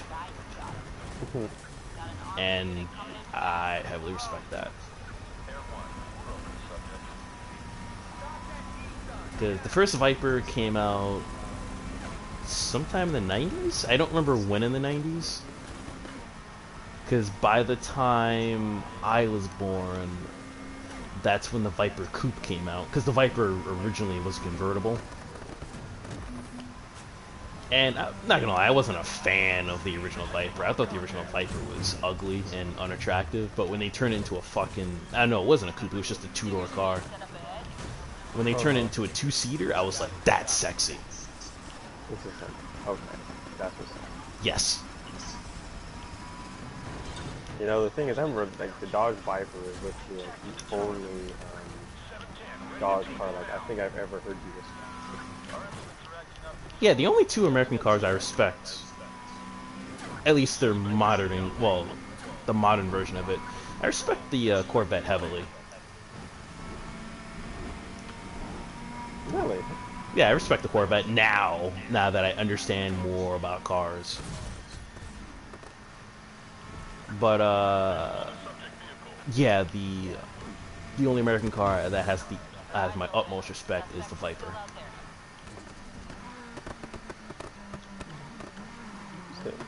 Alright, now how the fuck am I gonna get back to the safe house? Because I don't have any more repair things, and I can't use the gas stations to repair my car anymore. So this is gonna be a challenge. Interesting. I forgot. How do I turn off my car? Oh, okay, good. It's not too far away. Calling off the pursuit. Try to give us a slip. Damn it. We're gonna find him if we stop looking.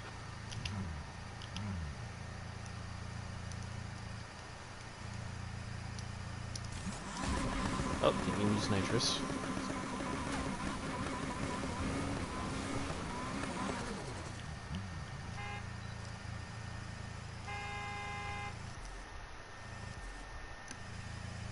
Damn it. I really forgot to turn off the car. That was a cool fucking feature in this game. Well, maybe I have time. I'll look in the controls. Setting, controls. Alright. Oh, it's L1 and square. Okay.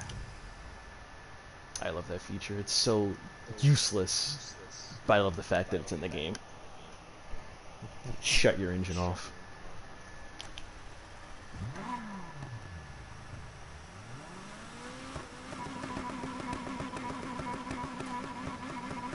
Alright, let's limp back home.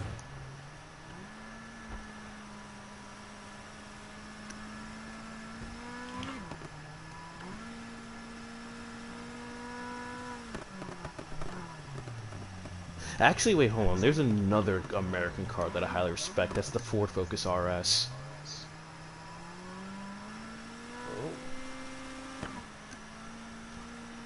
Yeah, Ford actually decided to one day make a car that's better than the Subaru Impreza.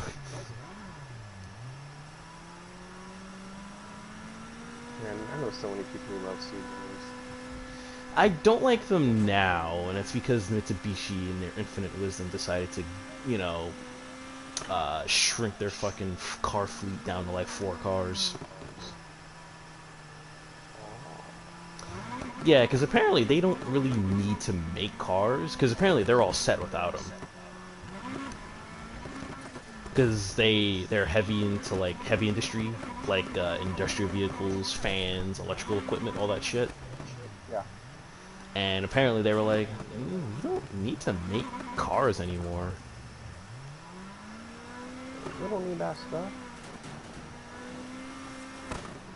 Ah, fuck. Seems like if I go to the safe house, I have to get into a chase, lure the cops away, and then go back. But I'm not sure if my car can handle more damage. I love it. Yeah, that was one of the cool things about this game. Like, you had to be strategic, sort of, sometimes about going back to the safe house. Oh, let me see how close the cops are. Maybe I can get away with it. Yeah, fuck! I thought I was good. I didn't press the button in time. Alright, let's get this done.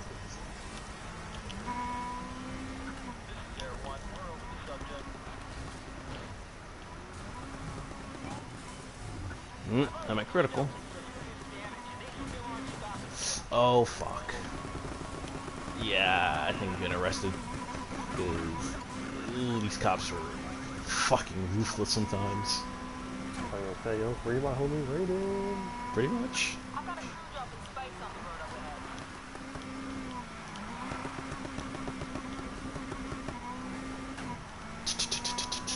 Oh man, the sound of backfire from the cars is so fucking awesome.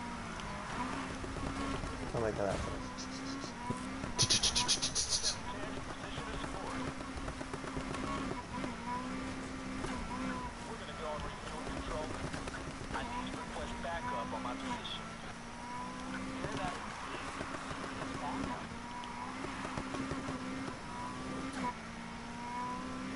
Alright, let me try and gain some distance.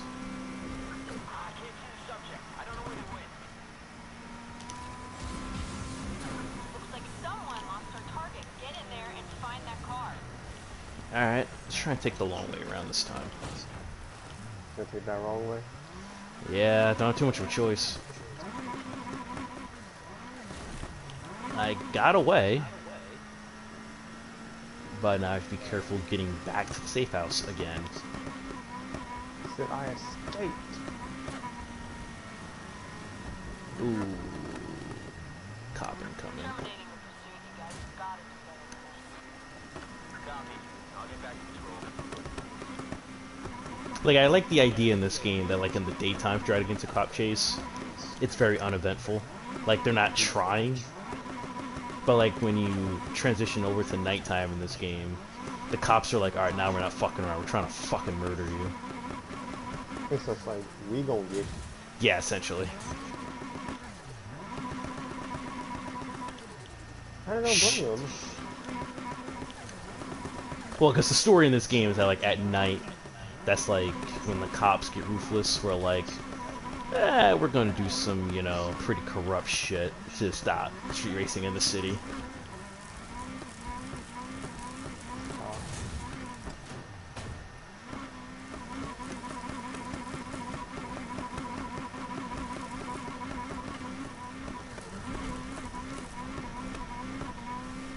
Alright. Almost home.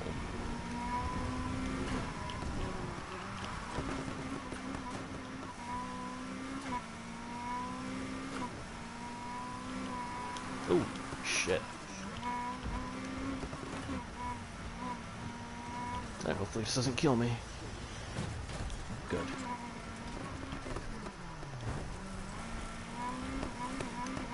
Man, I wish cars can take punishment the way they do in fucking video games, dude. I know, right? You get hit, you get clapped by one car, bro, and it's just you get hit. You can hit like this.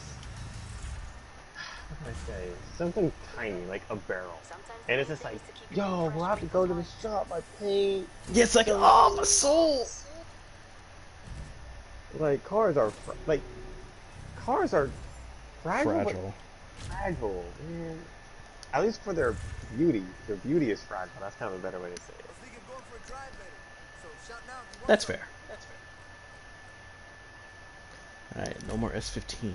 Let's transition over to the Skyline. Because it's kind of like me and my swords, right? Like, I love my swords, as you know.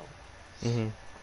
And I'm just like, if I was going to cut something with my sword, I'm that guy that's going to touch it, feel it, hit it myself. Like, yo, this thing's going to sting my sword, because... Yo, a nigga put down some CASH on that thing. I know it's horrible to say, but like... Fucking And it asshole. looks cool. Like, I'm like, I beg your pardon. Like, oh man, I can't, yo, I saw the most crazy video, dude. There's this guy who's like, and I hope he gets his life more healthier. Because I felt bad. I legitimately did. Like, I was like, dang, yo, I feel. What gets his life together? Yeah, cause like the dude is like well over like he's huge. Like he's big bodied. I'm just gonna keep it simple. He is big bodied. Yep. And he definitely needs to change his potential, His eating habits. yeah, his eating habits. Like, the dude was saying, Mm. first thing right off the video, the guy was like, "Yeah, I got a account with the ice cream man." I was like, Oh, that dude. yes. I saw that video. Like, I was like, dude, like, don't get me wrong, I like going to the ice cream man too, but I just really hope, man, hey, I really hope you get yours together. No one's saying you have to quit eating ice cream and all like that. Calm down, bruh. Calm down. Yeah, and All he's like, it's my favorite time of the day. It pushes me to get out of the house. yeah, and he's just like, yeah, this is my exercising. I'm like, what? Yeah. That's quite disheartening. And you know, like I said, I'm not gonna be like, oh, I'm gonna make fun of this man. Like, no, I'm not gonna make fun of this man. Like, that, like, it's obvious that that's what he, you know, Yeah, he has a problem. you know. It's like I have my own struggles, so for me to really be out here like, oh, you're this and you're that, I'm just like, nah, bro, you can't be out here being a douche like that. That's just wrong. I remember in the comments I saw some people were like, "Oh, the ice cream man or whatever should be ashamed of himself, you know, for making money off that guy." And it's like, I see what you're saying, but this is America. Yeah, it's like, look, yeah, I'm not saying it's right, but I understand it's a capitalistic society, still it is, and it's just how it is, you know. Yeah, it's like, dude, fucking, they approved OxyContin for kids, so it's not in the grand scheme of things. He's not doing that bad of a thing. Not. I mean, shit. McDonald's exists. Fast food exists. It's good food, but it's good poison.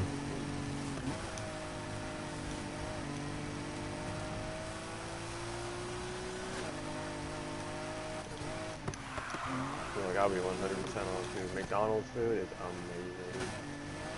I've I never don't had eat it. McDonald's. It's. I'm gonna be honest with you. I feel if you never had McDonald's and you said you never had Jack in the Box, right? Mm-hmm. At this point, Ryden, just do yourself a favor. Let that be that thing that you just let it be a desire you never had. Mm. Because you see all the horrible stories about it. Eventually, it does taste bad. It's overpriced, and yeah. Well, to me, it's not that I have a desire to eat McDonald's. It's just I just want to try it. Yeah, I mean that's cool too. I mean, I understand the appeal of just trying it, because you know, everyone wants to try something that's like, you know, big. Like, why is it? Like, what's the craze over it? You know what I mean? Mm-hmm. But if it was me, I would just say, yo, just leave it alone. But do you? You know, if you want to try it, that's all good. I'm not gonna judge you for it. You'll find, man. I like the well, I'm not gonna chuck the idea in the trash can. I'm fully open to the idea that McDonald's is people.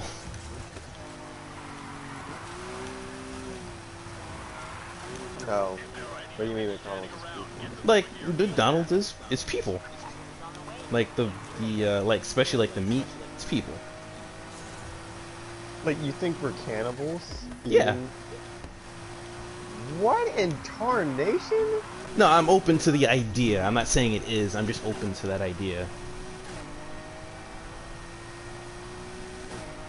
You lost me. All right, no, because I had this debate with my girlfriend like years ago. There is no way in hell, unless we're just, you know, well, obviously we have genetically modified meat. You know, that's irrefutable at this point.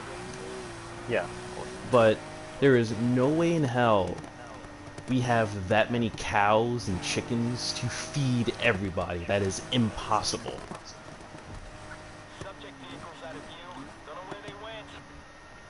Because look, America alone, we eat a fuck ton of fast food. Now, take into account that, you know, McDonald's, their fucking slogan is billions served every day, right? They're also slogan is Fuck you. I hate you. I hate you.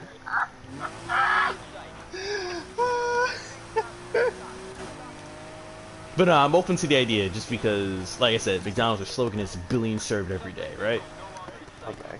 Now, take into account, the planet has, what, almost 8 billion people at this point? Okay. And take into account also that there are other fast food joints like Wendy's, McDonald's, Jack in the Box, what have you. And just take into account supermarkets. You know, places where you have to buy food. Where in the fuck are we getting all these cows and chickens?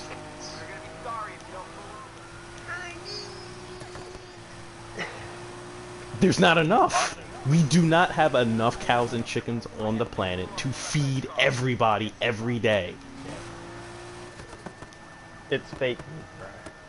That's what I say. It's either people or fake meat. It's one or the other. I'm open to both.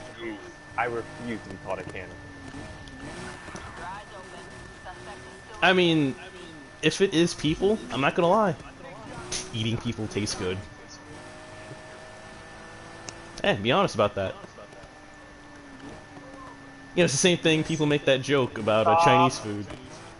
Where it's like, hey, if Chinese food is cats and dogs, hey, fucking Fido Meow Meow tastes good. Nigga, I am no cannibal. I will never say what you said. And no, no, no, no, no. 100, absolutely not. No. I'm not saying that is the case. I'm just saying people. Even care if it's a lady. I'm just saying people have brought that theory to light, and it makes sense. Oh my god. Cause, dude, people die frequently on the Earth, dude. Especially in poor countries. Yeah, so you just think, oh, we just scooped these bodies and said, yo, put them in the mill. Put them in the mill. Like. Yeah, why not? You never seen that movie Soylent Green? Oh wait, no, you wouldn't see that movie. Man, that's not a shot at you. Just yeah, you wouldn't have seen it. This is me we're talking about. When have I ever seen a movie? It took me 27 years to see the first one. Or 28 years. But yeah, essentially, Soylent Green is like this very in the movie. Soylent Green is this very like popular product that people consume. And spoiler alert, the movie's like 30 odd years old now. The movie, at the end of the movie, it's revealed that Soylent Green is people.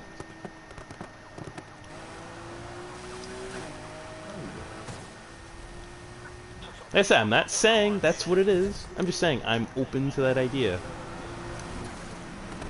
Spoiler alert, spoiler alert. Because like I said, dude, it's impossible to have that many cows and chickens on the planet. I'm, of course, leaning more towards that, you know, we're using fake meat. But I'm also, like I said, I'm also open to the fact that it could be just people or dead people. Well, that's a double negative. Either way, they're dead.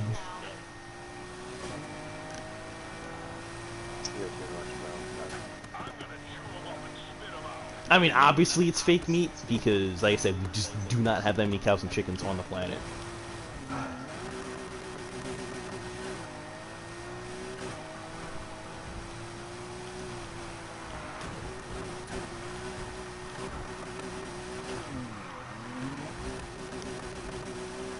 I mean, you've never, like, legitimately now, I'm getting kind of serious here. Like, you've never, like, questioned how we're able to feed a good majority of the planet? Yeah, it's called processed food and fake. That's what I've always said. True, we do have a lot of processed foods and shit like that, but it's like there's just certain aspects of it where it's like, this doesn't line up or it doesn't make sense.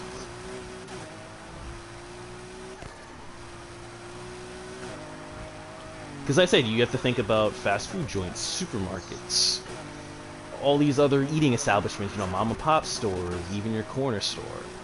how in the fuck are we always able to stay, stocked? I almost said stacked.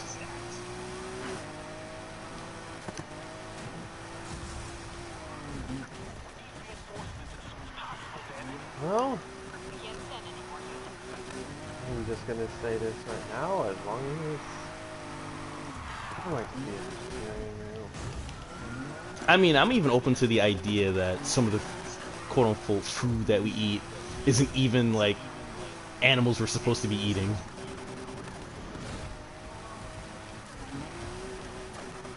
well, read the Bible. Oh, I'm not even gonna do that. I'm not sure. But like, you look at people. But expand upon your point.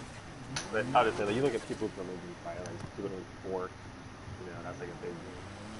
I think in some Indian countries, you don't eat cows. Cow is sacred. No, they don't eat cows because they believe cows are their ancestors. Oh, okay. And my fucking response to that is, all right, go hungry.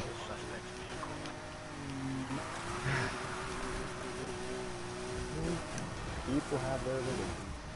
Yeah, I know. Doesn't exactly mean, they make sense.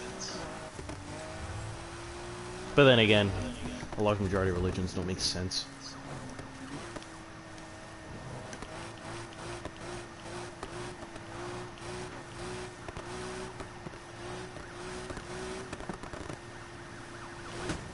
Ooh, that cop rear-ended the fuck out of me.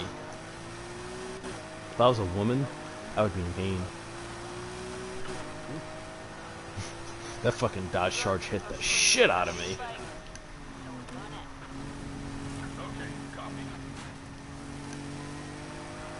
Good thing the R34 Skyline is a tough bitch, man.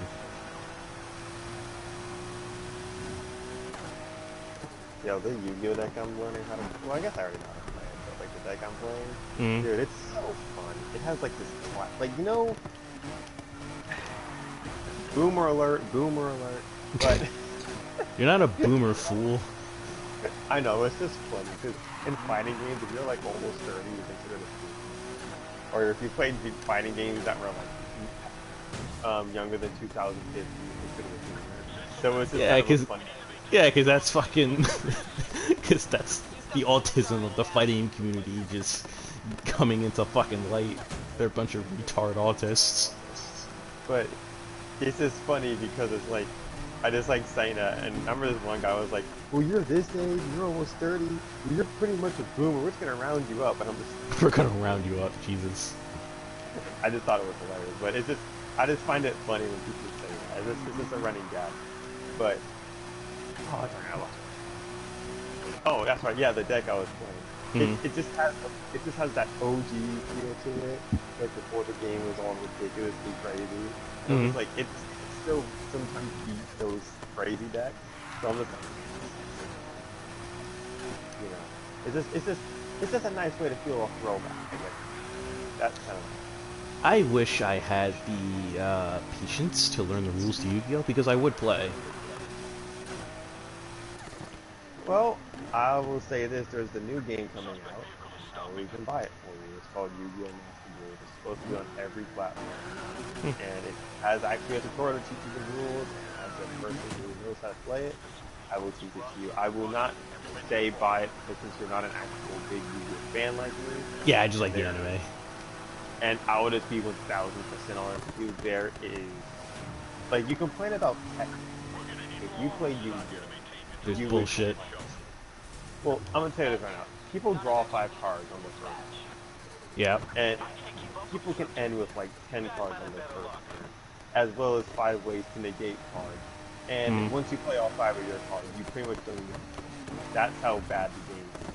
Oof. Now, I don't play decks like that because I like playing fun. I'm not some guy who's trying to be some super top, super special awesome champion. I had my time, I beat it, but I still don't like the game. You don't go hard in the paint. Yeah, pretty much. I just don't go hard.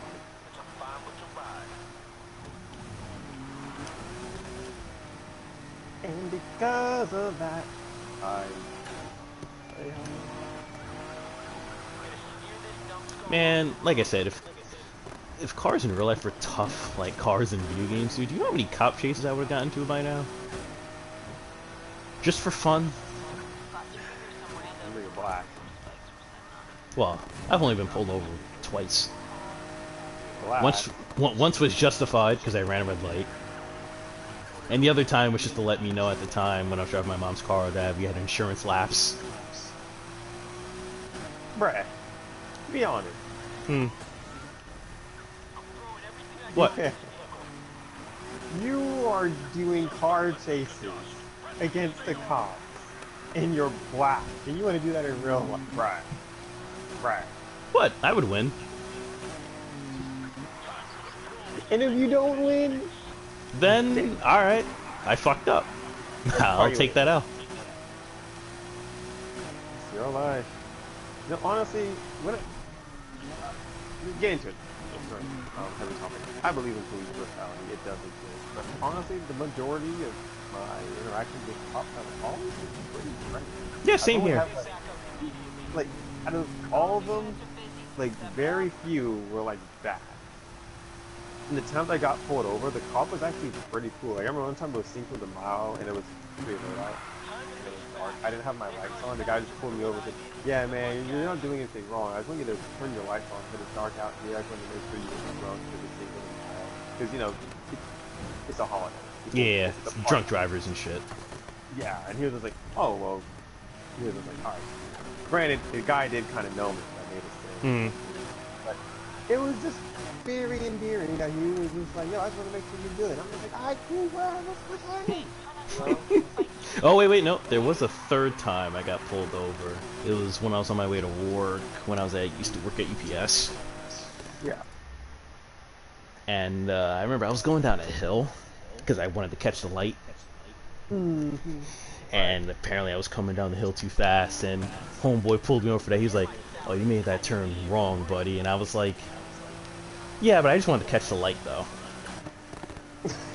And you just say it all caps. Like, yeah, no, that was funny. That's like, Yeah, I was like, the light was green, though. It's not like the light was red. And he was like, yeah, but that turn, though. But I was like, yeah, I still made the light, though. And I wasn't being a smartass. I was just like, what do you want? I didn't hit anybody. I didn't run any red lights. What are we doing here? it's just like, bro, like, I know ethically it wasn't correct, but I still didn't break any law. Like, Yeah, I come was on. like, yeah, did I make the turn fast? Of course. Because the hill I was going down is very steep. Yeah. And I had to, like, pull up my Gran Turismo skills to make the turn cleaner than what it ordinarily would be if I went normal speed. And pretty much he let me go, and he was like, oh, your plate border, I can barely see your license plate. And then he pulled off, and I was like, this motherfucker is just lying out his ass. He has me on nothing. It's like, bruh. Like, this is what gives you a bad. Go harass somebody. And I'm like, dude, it's 2 in the fucking morning. Who cares? Wait, is it really 2 in the morning? Oh, that's even worse. Yeah, no, it That's was 2. right. Yeah, no, yeah, dude, UPS, dude, when I was unloading the fucking trailers, dude, yeah, I had to be there like 2, 3 in the morning. Well, I forget that it's you did great. Mm. But like, Yeah. no, that is 100% true. Like, dude, it's 2 in the morning. No one's out. You're just looking for something to do. Yeah, you're You bored. should say, hey, next time if you could try to take that more safely. Yeah. Not. Oh, it seems like you got a non-suspended license and you took a dangerous turn that was on green. I ain't got nothing to pull you over, but do you know the severity of your actions? Yeah, it's called I took a risk and I didn't get caught. Like, leave me alone. Like, what else do you want me to say? Oh, man. Like honestly, that's how I see it. I'm just like, bro, like, what are you doing? Yeah, it was that moment where it's like, he didn't come at me all aggressive, but it was like you could tell homeboy was just like trying, and it was like, it's not gonna work, buddy. It's 2 in the morning. Neither one of us want to be out here in the cold, outside of our fucking cars. Just go. Little boy, if you do not stop pressing me, like, like, just so you know, like I said, I don't disrespect cars. I Oh, like me either. these are just jokes. So I don't disrespect class, but there's times where it's like, see, this is why nobody likes you.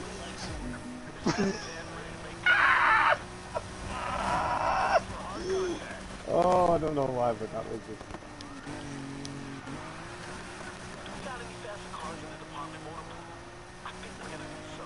You know, it's like nowadays, I'm, for lack of a term, like a mature car enthusiast, where I'm not into like loud engines and shit anymore. Although I still like them, I'm just not gonna personally do that to my car. But it's like, cops are more willing to pull you over for that instead of looking for the dude who got shot in the hood like a couple of weeks ago. You know what I mean? Shit's annoying. It's like, you know, put that fucking effort elsewhere, man. I don't like. See, my thing is, I don't mind loud engines. I just think there's a time and a place. Because in my neighborhood, there's people doing this, and they'll shoot their loud engine, and it's not even 10 o'clock. And I'm just like, dude, you're the only one. Oh, dude, my boy I know, fucking, he used to drive his girl's G35. I mean, G37. Fucking, dude, he modded his girl's exhaust where, like, every night, you know this nigga's coming home. And I'm like, does it sound cool? Yeah, undoubtedly. Is it obnoxious? Fucking yes. And it's just dumb. Like I said, guys, like What? if you want to, what's it called? Do your Oh, that's why. engine, that's cool. But like, I just think there's a time and a place. Like when people are, are sleeping and you just want to shoot that thing up, and like you purposely do it. Like I don't know how cars work, but ultimately when you turn something on, there's going to be an engine sound. So I get that. But like when you go, like when you're doing sound or engine testing or just trying to flex your engine, and people are sleeping, I'm like, dude, come on. Oh, off topic. I, uh, I got arrested. They caught me. Oh, well, looks like Ironically, my character's black, mm, and she's a woman. So, yeah. I'm getting fucked up in jail tonight. I was gonna say, I warned you, so don't say you were warned. Now I'm gonna be a white girl now. Maybe they'll go easier on me. Yes. Oh, I'm gonna change my character mid-arrest because that's just so awful. Oh no, I'm already out. It's the next day now. Make sure you give her a no upper lip, alright? Jesus. Yo, Abba and Freak are so funny on their roast sessions, bro. Like, I'm just like, dog, how do you do this? I love the Abba and Freak, bro. They're just Abba and Freak are hilarious, bro. They are, dude. Like, cause like they're just so, I guess you could say, how can I say it? Like, they're just so hilarious. Like, how they do it. Like, how do you make this stuff up? And they're like, hey, we're just us, and if you want to see more, just subscribe. And I'm just like, oh, you're so funny.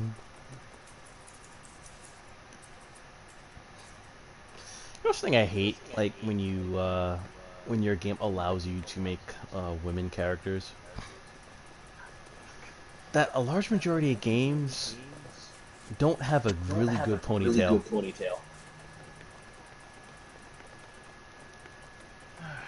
That upsets me.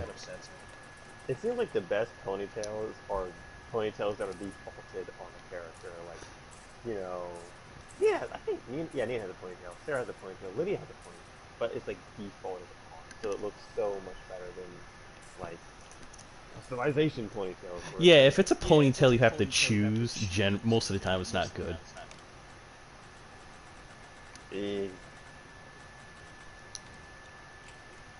Yeah, I'll leave it blonde.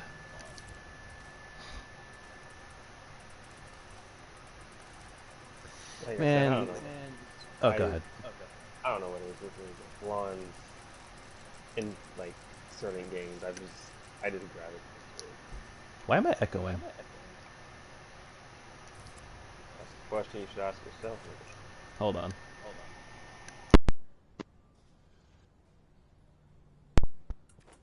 Alright, let me see if I'm still echoing. Yep, still echoing. So it's probably something on your end. Really? Yeah, it's the only other thing I can think of. Hello? Yep. Up. Yep, still echoing. Oh gosh. Sorry for this, people. That's fine. Oh, wait. No, it's gone. Oh well, correct. That's all good. Oh yeah, don't just because just so you know, I was yelling because like sometimes I had sound issues, so I figured like if I speak louder, Oh, we'll no, get I out. know. So I wasn't yelling at anybody. Well, I was yelling at the audience. Yeah! Yeah. Man, fucking around with the character customization in this game really makes me miss Test Drive Unlimited. Speaking of that, when that game comes out, please get it. I will buy it for you. FREE dash free. Free game for rated F all baby. Yeah. It's a and I mean this in the nicest way possible. It's a rich cunt simulator.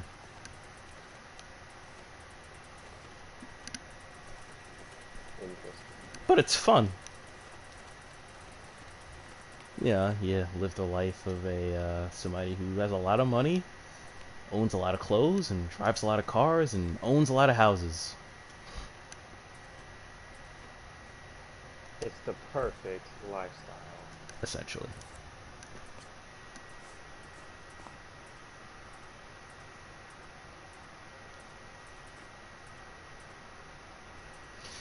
What are those good Adidas that I like in this game?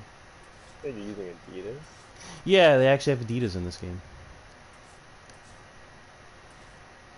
You must be joking. I wish I wasn't.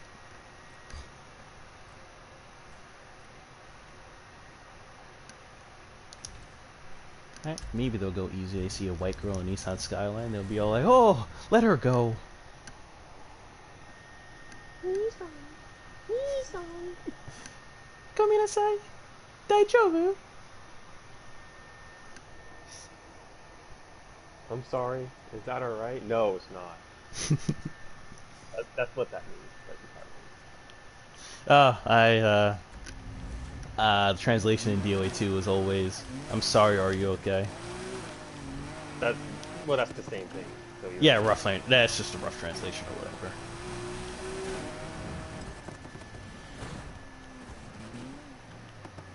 Should I fucking?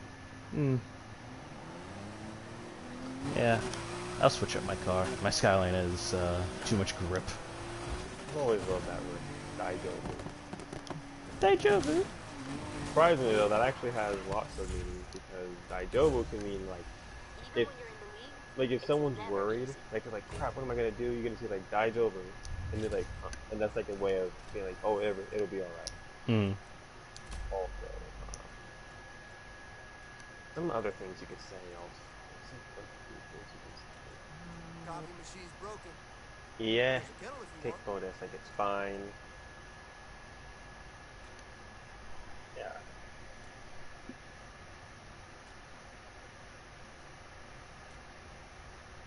Yeah, dude, I need to get back into really going hardcore in Japanese. That back injury I was suffering kind of hindered my progress that I was trying to do, and I kind of miss being a Weeb. hardcore stutterer a bit.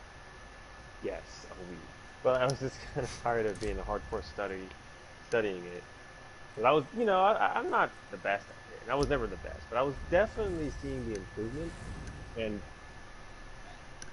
dealing with like constant improvement on something you like is obviously a good thing. Because Mm. like the reason why I love martial arts a lot too is because when you do martial arts, you have that oh wow, I was able to get this. Oh wow, I was able to conquer this. And that thing that might have taken you months to get down, you're just There's nothing wrong with being a weeb, just as long as it doesn't prevent you from getting pussy. because that's the most important thing. Cause what? You say that like that's the most important thing. Important. Pussy does solve a lot of problems. I mean, you also gain problems because of it. Not gonna, disregard that. But it solves problems. I mean, wars have been started and ended because of pussy. That is very true, and that's why when people are like, "Oh, I ain't simple for nobody," I'm just, I get it. Dude, people fought wars over it, so it's like, I mean, dude, even Zeus has been angry because of pussy. yeah, like no, you're absolutely right. Like it's so true.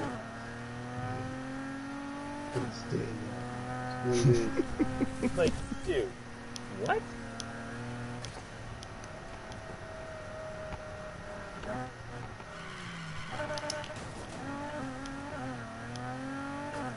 But no, I completely agree with you. It's so horrible.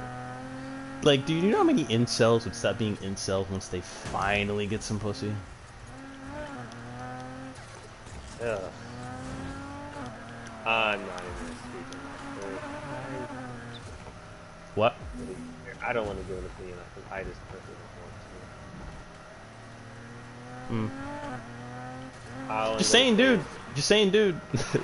Those people who don't get pussy and go on like those tirades, once they finally know what the touch of another human being feels like, that shit stops.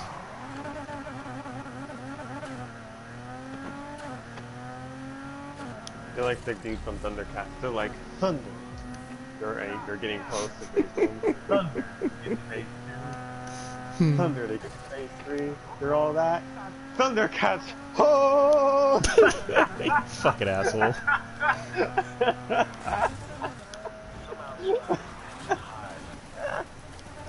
Alright, I'll stop. Dude, my laugh is so stupid. Dude, it's like that that fucking video of that girl. She has like the shaved head and whatnot. And she's like one of those people who's like heavy into like the whole like they, them, you're cisgendered, all that shit. And trust me, I know where I'm going with this. She's like one of those people that wouldn't bother to explain things. She would just be like, oh, if you don't know, wallow in your ignorance. And it's Okay. like, yeah, that's a way to educate the masses, huh? But anyways, she was heavy into that movement, instead of educating people. She finally got some dick, and a few videos later, she cleaned up, she let her hair grow back out, she put on like a tiny bit of makeup, she started taking care of herself, and it's like, see how much easier life is when you don't have all that pent-up angst?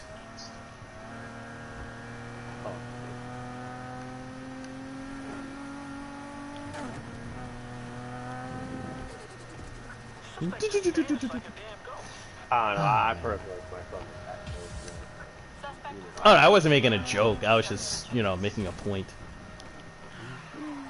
Sorry. What?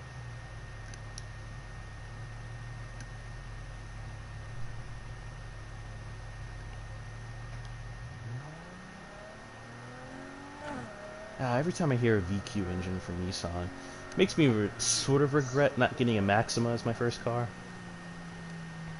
A Nissan Maxima? I thought those cars were not that good. I was willing to deal with their fatal flaw, which is the shitty CVT transmission.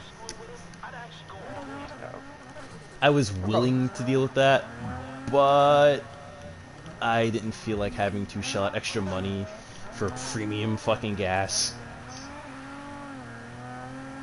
Yeah, I'm kind of half riding with Maxima because I could have got my granddad soul, but fortunately, I want to But you gotta speak up, dude. Kind of low. Oh, I said I could have got a Maxima. I didn't feel like it. As well, cars are expensive, and I didn't, because of my current situation. Mm, I am not in a position where I want to. gotcha. Even with all the problems that the car has, and that car has problems, I was gonna get one. But like I said, the only thing that stopped me was, don't feel like shelling out extra money at the pump. Cause I looked on the NHTSA website, you know, Yeah. for common problems or recalls on the car. All of them were bad. Like I said, the most common one was transmission. It usually fails after 25,000 miles, which is atrocious. What? Yeah, the transmissions that Nissan got the CVTs from, they're not known for making good transmissions, and they don't last very long. Come on, Japan, you better step your game up, bro. And another common problem I saw was the sunroof. Okay. For whatever reasons, into wintertime, if you was on the highway at a specific speed, it would explode. Okay. Yeah, people like the people who mentioned it, they said it all, like they all said the same exact thing. Going down the highway, and all of a sudden it sounds like a gunshot, and your sunroof just explodes.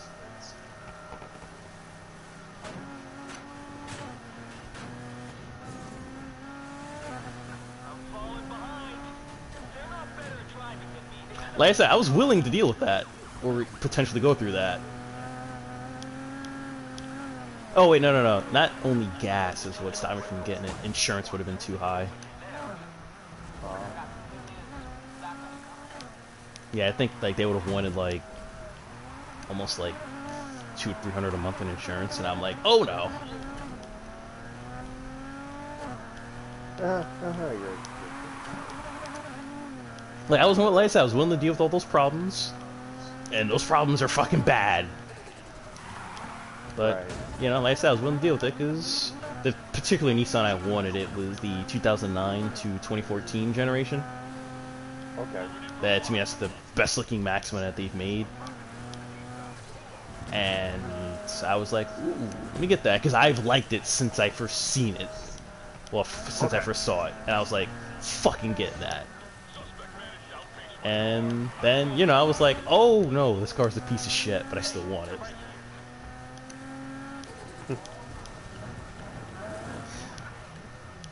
That and, where I live, that's a very, very common car. Yeah, I didn't want to get something common. I know, you need that, what's the word, that exotic or... Not necessarily trying to be exotic or unique, just, you know, I didn't want everybody to be like, oh, another Maxima, eh?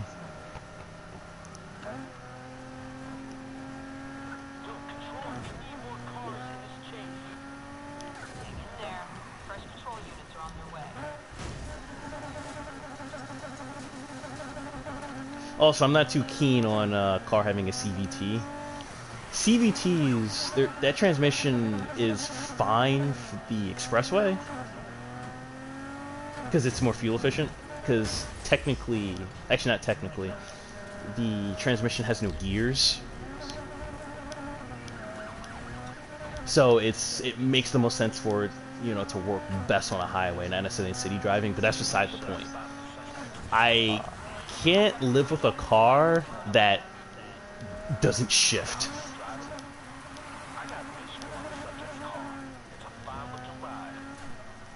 Like, a car not shifting feels awkward to me. Like, it feels wrong. It feels like it shouldn't exist.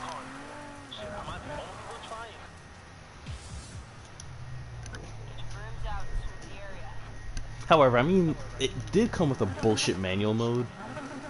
Where, like, if you happen to get one with the paddles, you can, you know, make it seem like it shifts, but it really doesn't. I would have accepted that. Because like the engine in that thing, the VQ, a lot of people give it shit. I think it sounds nice.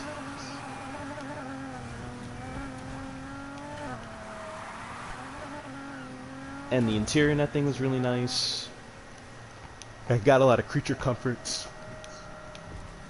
Yeah, backup camera. A few of the ones I saw in Carvana had leather seats, heated steering wheel, heated seats, heated mirrors. You know, all this unnecessary shit that I don't need. Like navigation. I don't need navigation because everybody has a fucking phone. But you know, all this other extra shit that I didn't need, and I was like, ooh, it's fucking, I'm gonna be rolling in this car. I'm fucking swagging. But at the end of the day, I was just like, nah, I'm going with the Honda Fit. Where I have almost no creature comforts. It's a car, it's very basic, and gotta admit, it's one of the reasons why I love that thing, because it's a car. Someone lost our target. Get in there and find that car. Oh, going back to a person who likes swords, one of the reasons why I like the Spring 9260 is, you know, it doesn't have a Haman on it, which is the pretty cool thing. Wait, you trying to get a what? Like the sword I got, right? Oh, The thing okay. I like is that Get out it's there just and find that a damn basic car. blade that's typical, I'll just say chrome silver metal color, right? Mm-hmm. There's no grooves on it. There's no coloring on it. It's just like I think I showed you a picture. Like, you know how it just looks so basic. Like this is what they use, like animes or even shows. I was like, this is what a normal traditional person would have. Mm-hmm. That's why I like it, because it's just to the point. But Yeah. but it's so universal and goes with everything, and it's just like you just value it. I mean, trust me, it is actually quite special because it's extremely flexible. So when you bend it, all over it afterwards. Yeah, you don't have to worry about the blade snapping in the middle of a battle. Well, it'll snap if you bend it too far, but Oh, imagine... yeah. But it lessens the likelihood of it. No, it's, well, kind of, but imagine this, right? You have like a non-spring steel blade.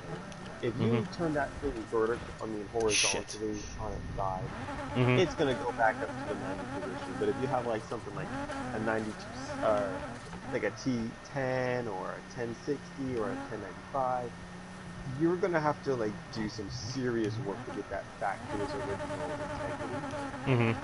Of not being 90, so that makes it weaker, and nothing makes it might not even fit back. Like you got to do some serious blacksmithing to fix it. Yeah, yeah. That it's no, it just always goes back. It's still pretty strong too, so it has a solid durability.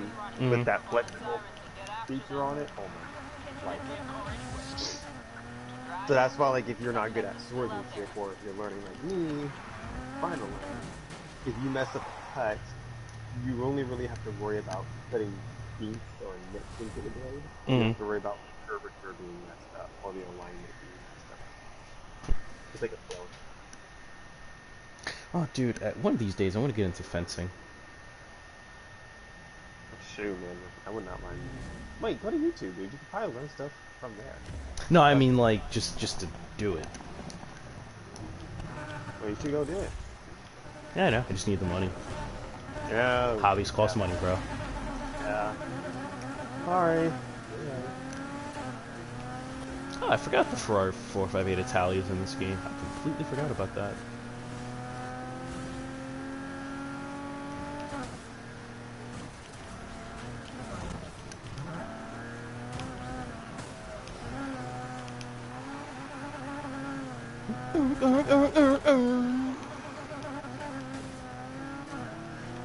Ah, man. Engine sounds so fucking cool.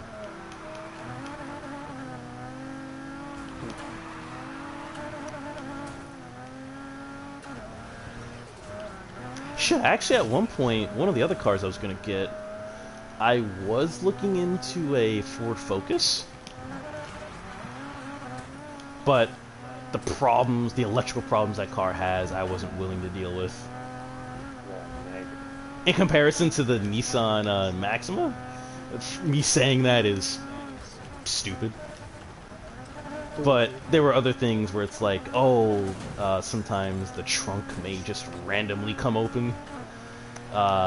Your electric power steering sometimes just won't work. And a slew of other problems, and I was like, I was gonna get a Ford Focus ST. I mean, a Ford Fiesta ST, excuse me. Like, it's in the same class of car as the Honda Fit. Just, the Focus ST has power.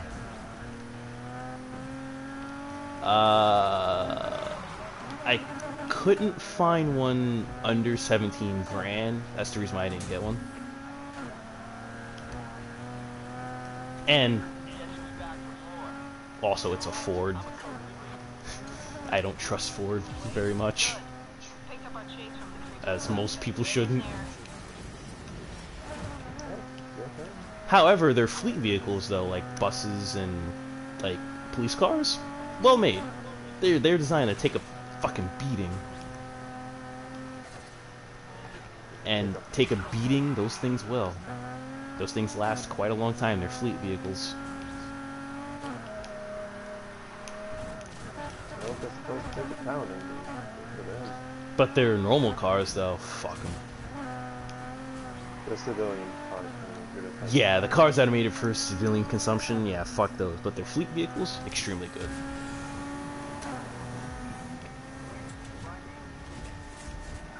I'll take third place. I just want the cop chase from the fucking. I just wanted the cop chase from the fucking race. Don't let him creep away again. Spread out and search for that vehicle. I can't stop the car.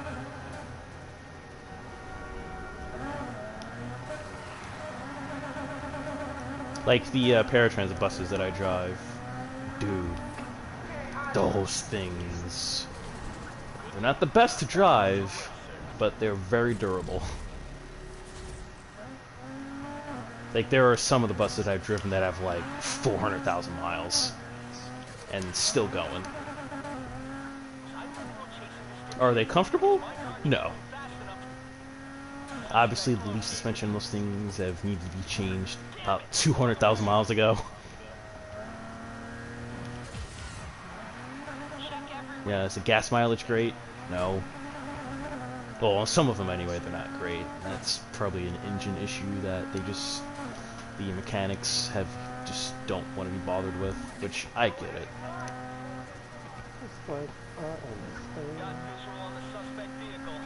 But will those things just keep, you know, chugging along? Yes. They just keep going. Yeah. I'll even say, as far as durability, their fleet vehicles will probably rival Toyota. Like, because Toyota cars, especially like their late 90s products, dude, those things just live. They just stay alive. Like, there's a show Top Gear that I used to watch before the original host fucking left. They took an old, I think it was a Toyota Tacoma, like a 90s Toyota Tacoma. They threw it off jumps, crashed it, and they even put it on top of a building deemed for demolition. Okay. Through all of that, the engine still started, and it was still drivable. Like, we hurt, but we're still fine. Yeah, there's even another video I saw. I think it was a Toyota Corolla, again, a 90s Corolla. No, I was gonna say a Camry, but it was a Corolla. They took it to a dyno shop for shits and giggles, just to prove a point. They wedged they wedged the gas pedal. They put like a brick or whatever on it. Let it go until like 2 of the fucking cylinders in the engine stopped working, and the car was still drivable. That's bulletproof, man. Where 2 of your cylinders can just stop working. And the car's like, I didn't hear no bell.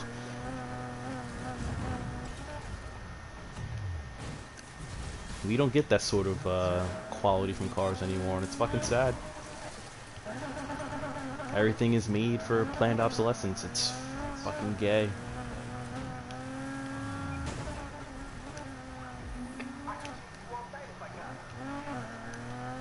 I mean, there's planned obsolescence, but cars nowadays, you can technically run them forever as long as they're well maintained. I can't lie, it has gotten a little easier. You know, as far as maintaining a car and keeping it running indefinitely. However, it's just your stock parts a lot of the times. It's like, these are planned to fail at a certain mileage.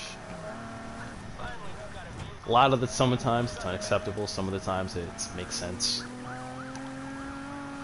Like I was gonna get a Mini Cooper at one point also, but the fuck. They said even doing like a simple oil change in those things is a pain in the fucking ass. And I was like, yeah, I'm all good with that. Because they said like the way like the engine bay is built, it's just a hassle to fucking do it. Too much. Yeah. And I heard those things have transmission issues too. They say that's why like you can always find used Mini Coopers for cheap. I still like Mini Coopers. I would eventually get one, but I wouldn't own it. I would probably lease it.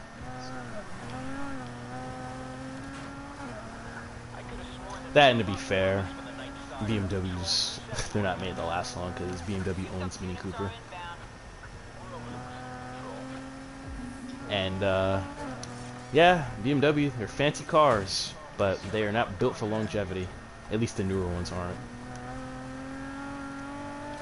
They're built for basically rich assholes who are very vapid and don't value anything. The older BMWs, yeah, those things are built very well, at least from what people I know who've owned them. They're built very well. Like, those things can last a long time as long as you're not a dickhead like most cars.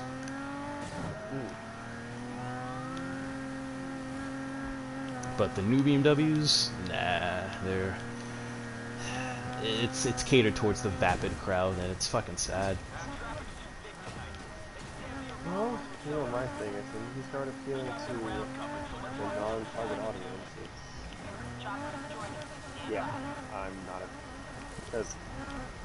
And this kind of goes to me, because, to be honest, when it comes to cars, I shouldn't have it, I guess you could say.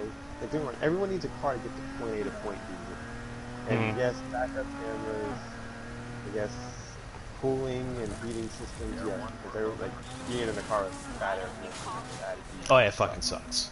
But when you talk about like comfort of the car, or the hardcore comforts of what people like in cars, I think that's just kind of, hey, you know, you shouldn't tamper it.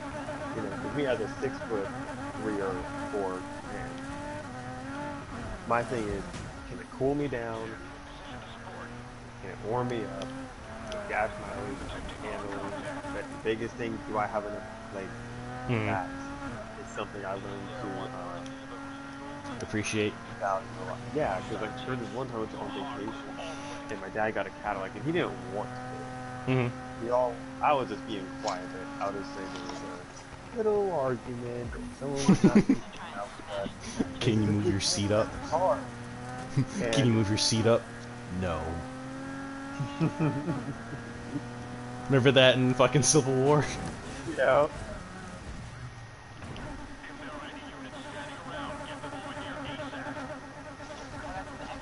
Can you move the seat up? No. But it was just funny, because like, dude, this was like when we were in high school, I think, right? Like, I think it was late high school, or it was early after high school. No matter what, I think it might have been after high school, yeah.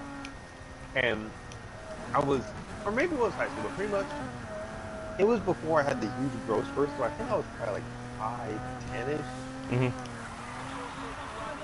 And I'm sitting in the back,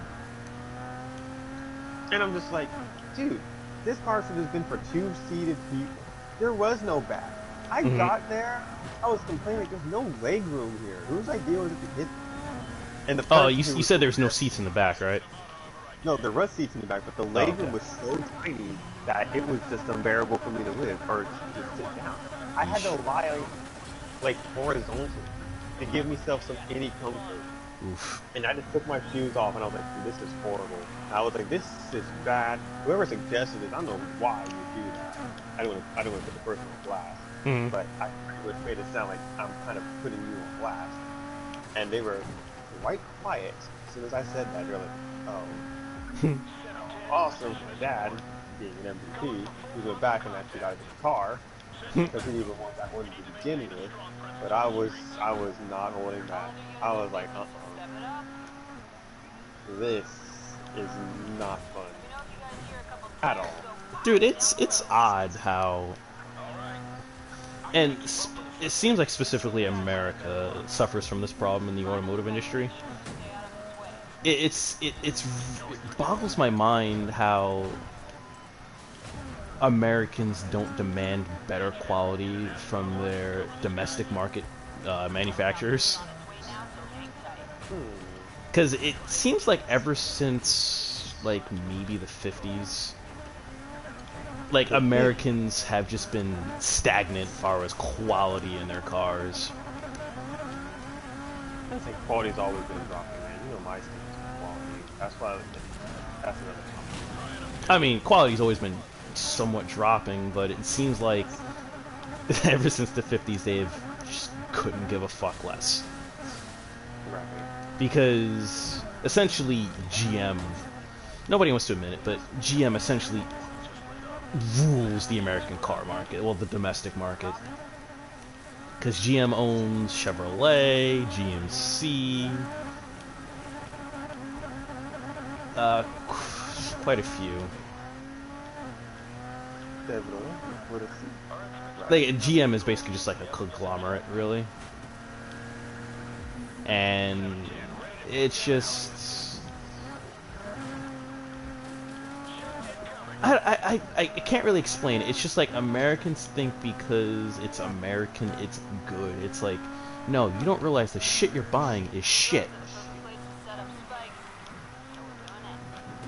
It's the blind. It's just the blind belief.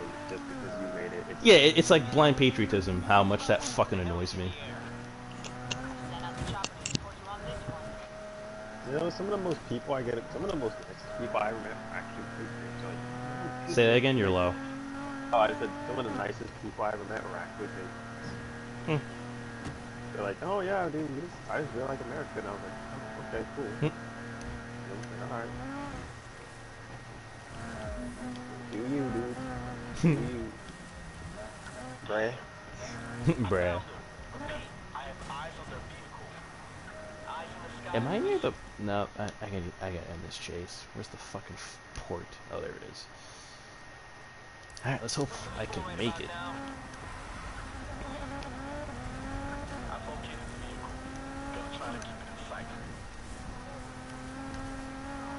Yeah, because like, for instance, Chrysler.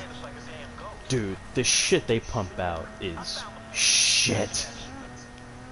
Like, the Chrysler 200, I think it is. There's a common problem, and mind you, I said the word common. There's a common problem with that car where when you're on the highway, sometimes the car will randomly shift into reverse.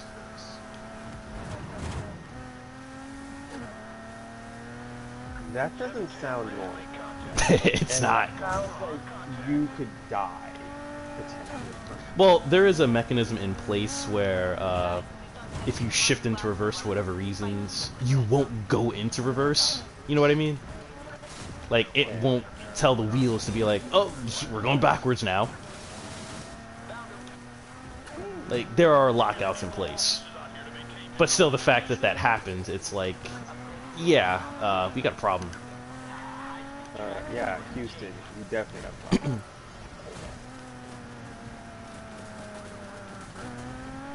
Shit, even Italian cars are not known for quality. Like Alfa Romeo, they recently few years ago, recently just started selling cars in the States again, Hmm. and their quality, according to a lot of people, is still shit. Confirmed helicopter has been Their cars are nice. In fact, I would buy one of their cars, the Alfa Romeo Giulia. I really like that car. But they said, yeah, it's quality horrible. Be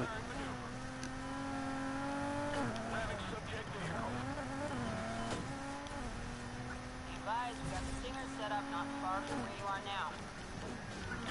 Where the fuck's that ramp? Hear those rotors every Oh, there it is. I'm going too slow. Oh, there it is.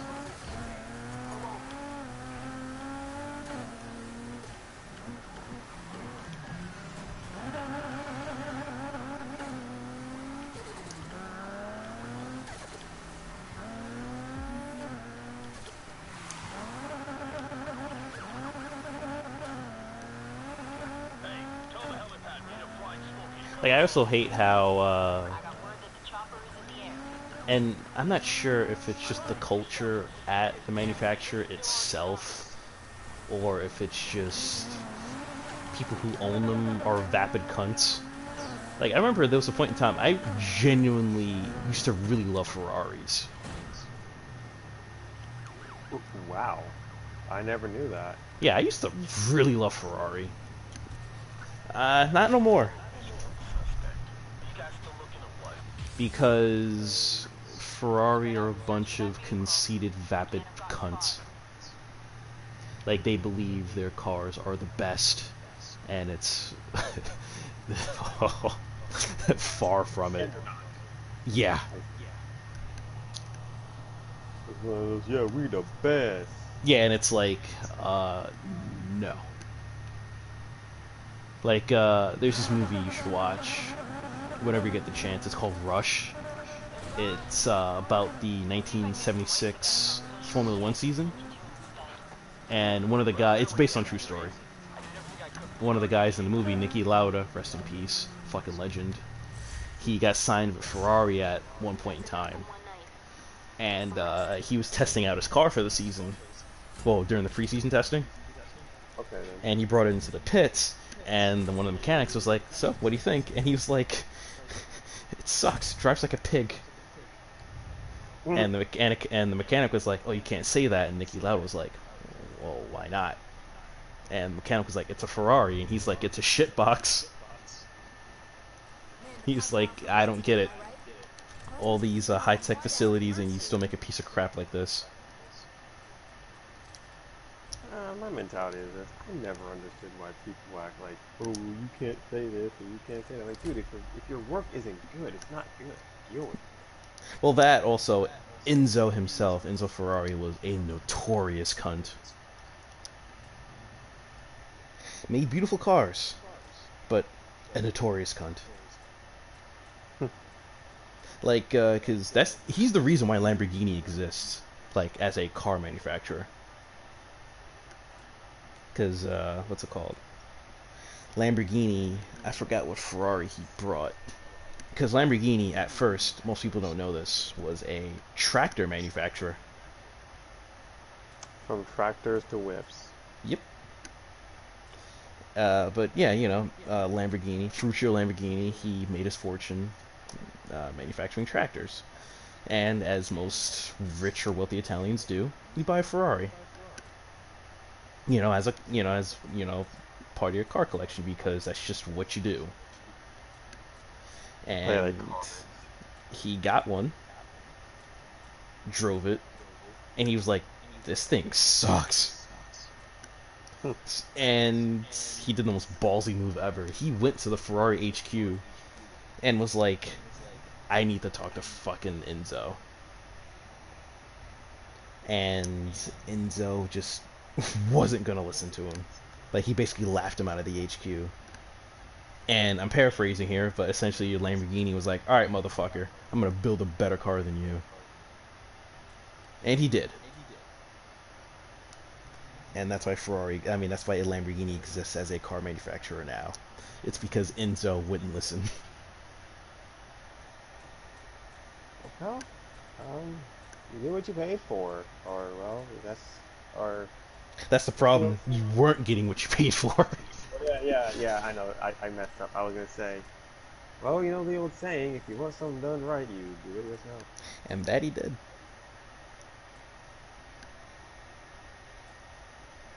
Kind of reminds me of when one time my instructor got mad at this one dude Yeah. because he was helping my other instructor, and he was just like, this guy's a complete idiot. Like I could tell he was pissed. Like he needs to hate this guy, and it was just funny because like he was just so hot. Like he was just like, I can't stand this guy. Why is he like this? And he was just like, you know what? You're being useless. Move. I'm stronger than you. And he was just like, wait, what? Move. Like he was just kind of fed up with him being dumb, Mm-hmm. I guess you could say. And he just stopped that. Because you could tell he was not, yeah. He was a I get little, it. he was a little. And my friend was just like, I am not dealing with this. Move out the way. You're being useless. And I was just like, dang. He was quite the hilarious one.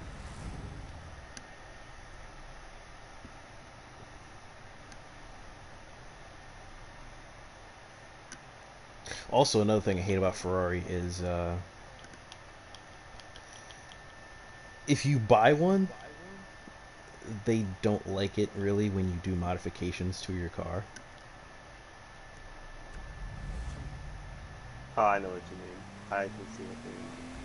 Like there was one guy, I forgot who it was, but he had a Ferrari and he was promoting like these sneakers or whatever that were the same color as his Ferrari. And Ferrari sent him a cease and desist letter saying pretty much, we don't want to be associated with whatever you're promoting.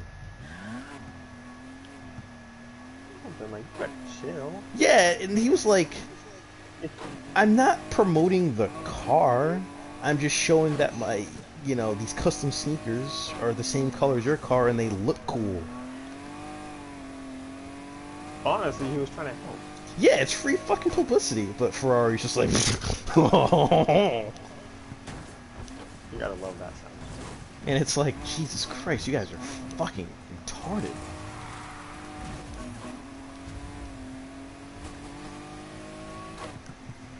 Meanwhile, Lamborghini is like, yeah, we know we make crazy cars. You want to do shit to it? Fucking go for it.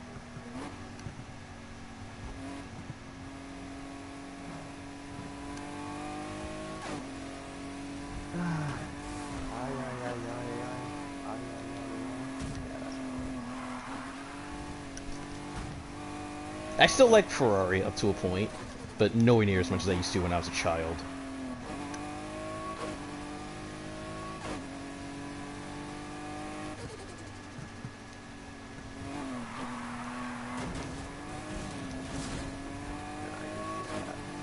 I can definitely see why you were like, it's just like, dude, chill out. Would I still, like, if I won the lottery today, would I still buy a Ferrari? One of the, like, newer ones? Not likely.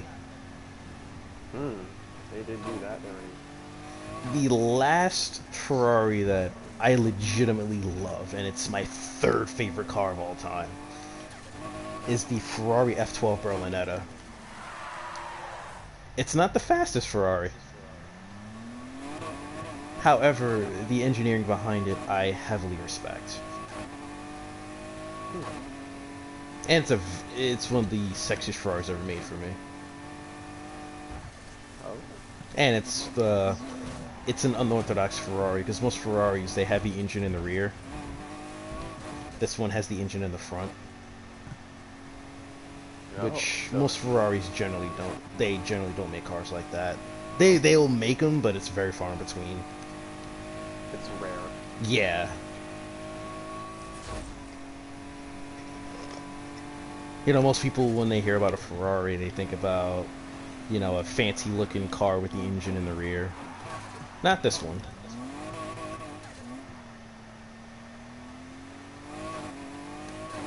Like, God. I don't know why, but if I had to get one of those, like, it's cars for car people, Mm-hmm. I'm kind of leaning toward a, whatever you call it, Corvette. But I've Which always one? just liked them. This look cool to me. I don't know. No, which one? Which Corvette specifically? I don't know. But Send me a picture of it. it does look cool. And everyone who owned a Corvette was like a gem of a person. They were just like the nicest, people. Oh, speaking of Corvettes, I saw this old white dude in a 90s Corvette. I was proud of him. He's having a midlife crisis the right way. He had a Corvette in manual. I mean, to be fair, if it's from the 90s and he's an old dude, he probably could have bought it and never got rid of it. No. Like, it being from the 90s was irrelevant. Oh. But the fact that he had it in manual means everything. Because most old white dudes, or old dudes in general, that are going through a midlife crisis, when they buy a Mustang or a Corvette, it's generally not in manual. This dude must have been a car guy at some point, or still is, because he had it manual. I was like, he's a unicorn!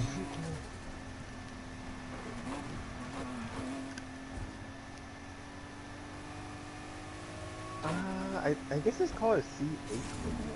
I don't know. Oh, the C8? Wait, look it up, Google it, and send me a picture. C8 Z51. Yeah, that was pretty cool. Yeah, send me a picture of it. Because I forgot what generation we're on now. I think it's either the C8 or the C9. I think it's the C8. If it's the C8, I really want to like that Corvette more than I do. But I can't. It feels soulless to me. Not saying I don't like it. Right, but I know what you mean. It's like it's like a B light compared to an A. Yeah, it's like, You know what I mean? yeah, it's like it could have been better than what it is, at least stylistically for me. But I accept it. Shoot. I thought the Now you're- C7 looked better. Now you're kind of getting me pumped up to play Gran Turismo, because I might just get up Corvettes when we play. Oh, it'll be in the game. Oh, I'm not doubting it at all. I'm just saying, like, when I get there, I'm like, yo, my goal is to get into Corvettes. Shit, feel free. I mean, a large majority of kids who grew up with Gran Turismo are the reason why. Like, you see a whole bunch of Japanese cars that are all tuned up and shit. It's But because Corvette is not. no, that's Chevrolet. It's American. Oh, it's American. Mm.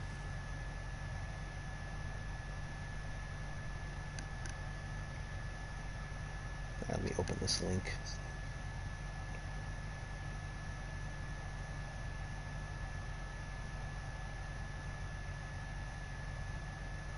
Yeah, it's a C8. Yeah, I like that Corvette. Just I want to like it more than I do. That one actually has the engine in the rear. And that's the rare one, right? That's what makes it rare. But I didn't see it. No, it's not rare. That's a mass-produced model. Well, Oh, Corvettes that's are always the common- mass-produced. Okay, that's the common one. That I did. No, a common one. Every Corvette has the engine in the front. Oh. The reason why this one's in the rear is because this is a project GM has been meaning to do for over 40 years. Every time that the Corvette was going to be mid-engined, something always prevented it. Then they finally got their chance. Dude, if I got a lot of money, I already know right now. I don't think I would be crazy, but like I said, I would probably buy. Buy what? I would probably buy a nice car just to play. Oh, of course. Everybody's I'd, gonna do that. I would, I was like, this is my car, and then like I would probably like, if I when I get successful, because I'm fully confident I will, this will be on title, Mm-hmm. I would have my practical car like an SUV or maybe even a truck to carry stuff because you know space and all. Mm-hmm. But then I'd have my fun car, and I think it would probably be Lexus or Corvettes. And it used to be kind of the BMWs. I was thinking about that, but I just don't like the exclusivity of it. Oh no, B&Ws aren't exclusive. Get the fuck out of here. They're not. Don't, I thought since it's German, only BMWs could fit. No, no, no, wait, that's Take Mercedes. a load I off. think I'm. They're not exclusive either. They're just catered to a certain audience. Well, everybody who I know who has Mercedes never liked them because it's like if they don't go to the Mercedes shops, no one would be able to fix it. Well, the newer ones, yeah, because they want to get rid of the DIY community, which is stupid. But it nets them more money. If you get rid of the possibility of working on your car yourself, that gives you more money because then they have to come to your dealerships. Ah, I see what you mean. Yeah, that does. It monopolizes, I guess, the market space. Yeah,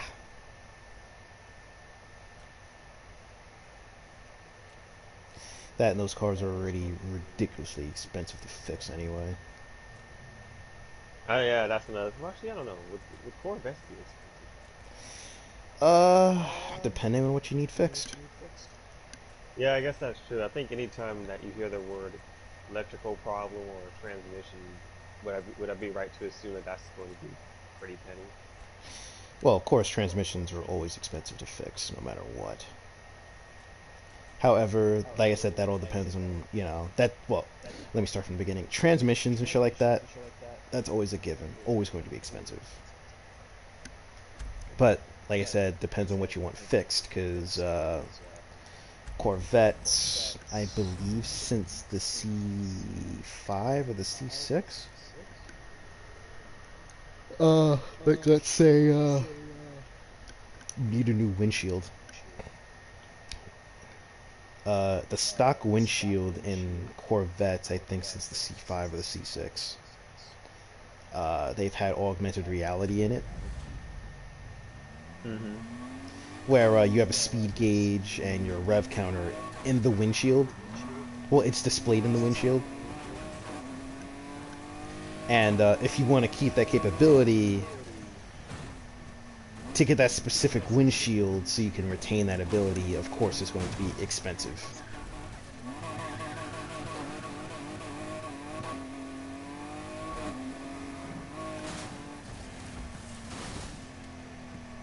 But nowadays, considering most cars are very tech heavy, sooner or later there's going to be a point in time where like normal shit's going to be probably expensive to fix because you got to go through all this wiring nonsense and all the other good shit. It's like, ugh.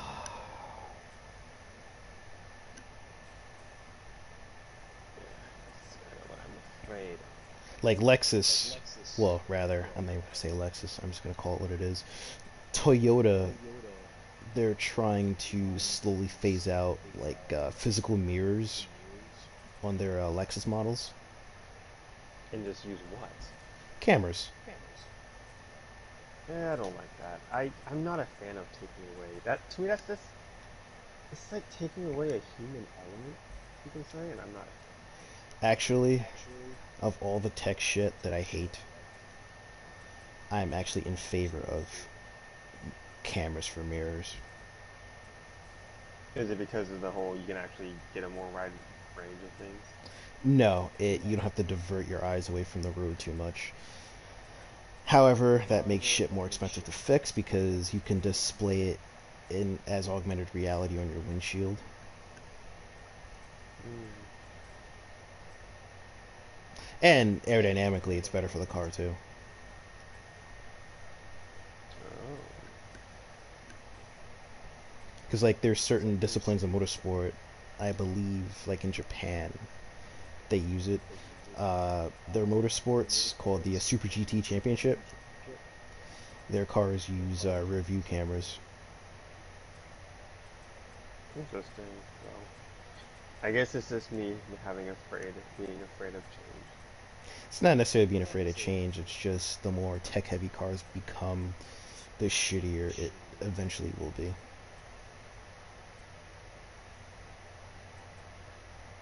Oh shit. This game had both the 458 Spider and the Italia? Italia? Nice. I don't remember that.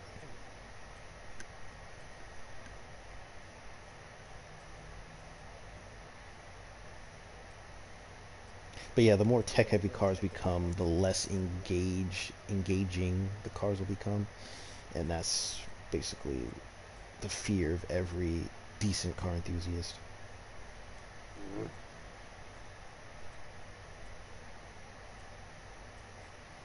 Because like in that 5 Series I drove, I used the paddle shifts. Didn't like it because when I was using the paddles, I didn't feel anything. Ah, Like that's the biggest thing most people don't understand about like car guys is that we like to feel things. Like for the average casual consumer, yeah, not feeling the road, wonderful. I understand that. However, for people like me or other car people, we like to feel things because that lets us know things so we can act accordingly or, absolutely. know what to do. Well, like I said before, I don't understand it like that, but at least from a martial arts point of view, like, or even just lifting weights, you've heard of the whole mind-muscle connection theory, right? Best way I could describe it from a martial arts standpoint, imagine getting taught martial arts and there's no pain. What I, I see, but that actually wasn't what I was going for, actually, in terms of the feel part. Well, I was coming from the point of view where it's like, imagine getting taught martial arts, there's no pain. You don't know what you're getting good at or what you're lacking in. Oh, There's no learning aspect to it. well, thing is, you don't need to get hit or spar with someone to know what you're lacking. True, but you do need to get put through the ringer at some point so you know if your shit is true or not. True, but what I was saying was that, like, imagine lifting a weight, but you don't, but you're just feeling the weight go up and down. You're not actually feeling like your arms doing like dumbbell curls, right? Because Mm, dumbbell curls specifically supposed to strengthen your upper body, like your biceps mainly. yeah, Yes, you use your back a little bit as well as obviously your core. 'Cause you're supposed to use your core for everything. But if you're like using your biceps and then like you kind of lean forward and push your pelvic forward, and then you're compensating using your legs, just doing that over and over again. And if you don't know the focus on your biceps to do the movement instead of just getting the weight up there, mm, then you're kind of wasting your time. yeah. That's why I'm saying like feel is like that's why I was trying to reference that to the feel. Same thing with your punching, right? Like many people say it all the time. When you box, you don't punch with your hands, you punch with your legs because believe it or not, I am not that strong for body strength wise. I'm building it up slowly, but I can still hit like a dump truck from what most people told me because I just throw my legs, I use the right rotation, I use the right mechanics, and I felt it out so perfectly good that I made that instinct innate. So I can That always, and also remember a large majority of your power has to come from your solar plexus too. yeah, diaphragm, hips, mainly the hips, I think, because of the rotation. Yeah, that's why like if you just throw a punch and you don't torque it with your hips, it doesn't do anything. True, but that kind of just goes on with my point of saying before, like, you Mm, need to develop that feel in order to get it. Because, like, there's a huge difference of, like you said, someone who just throws a punch of just moving their arm, and someone throwing a punch, throwing their body and hips and using all of it.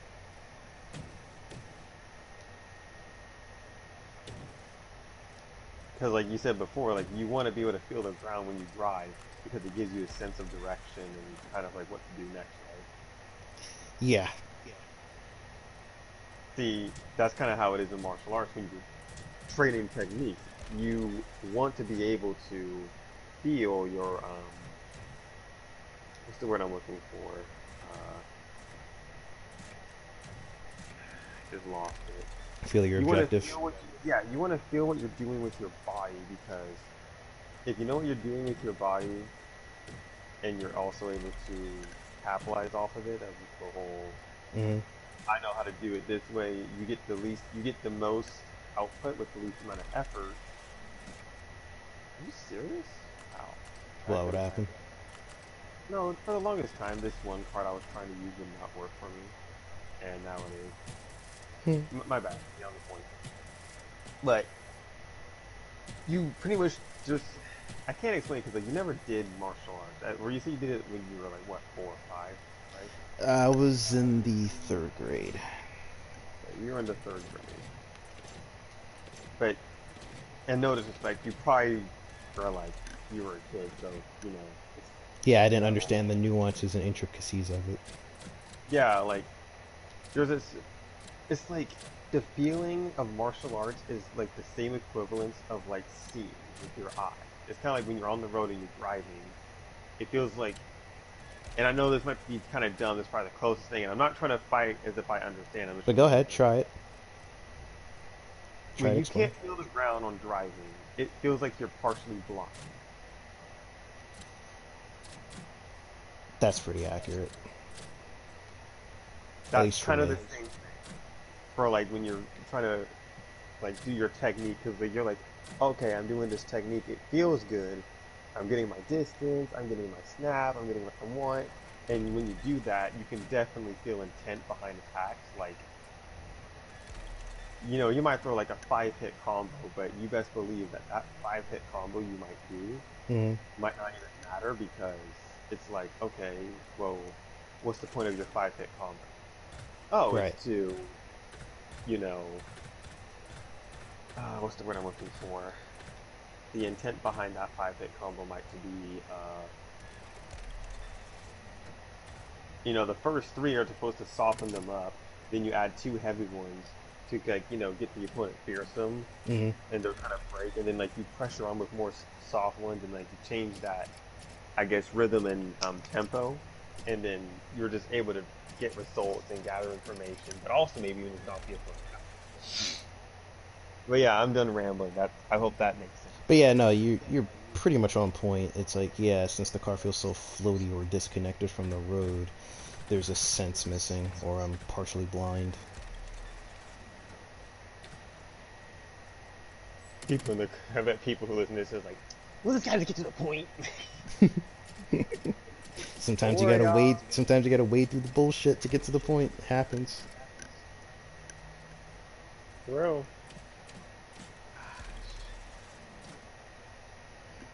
So I will say I am definitely not a fan of people who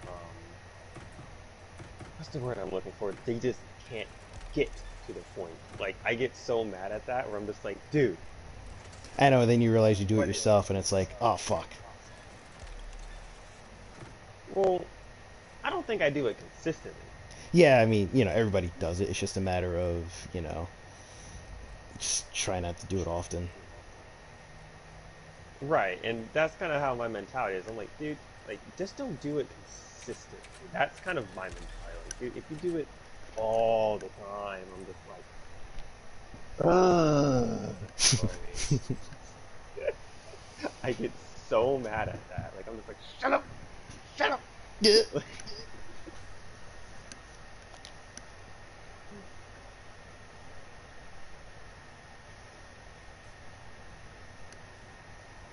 Shut up, just shut up, shut up, shut up, just shut up. Remember that song? I do.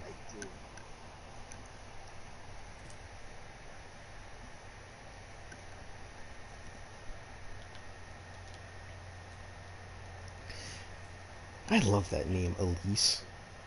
Elise, that fucking name is so fucking awesome. If I had a daughter, I would name her Elise. I love that name actually. Whatever you call it. Yeah, the character in Sonic 2006. Yes, I'm referencing that name. Ugh. Oh They yeah, actually, Miss Elise.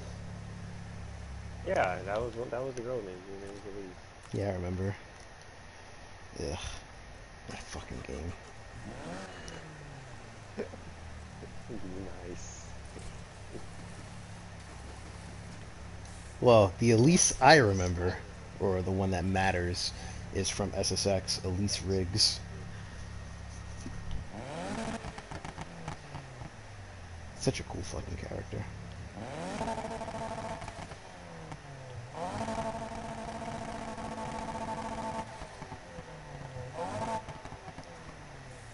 Bruh.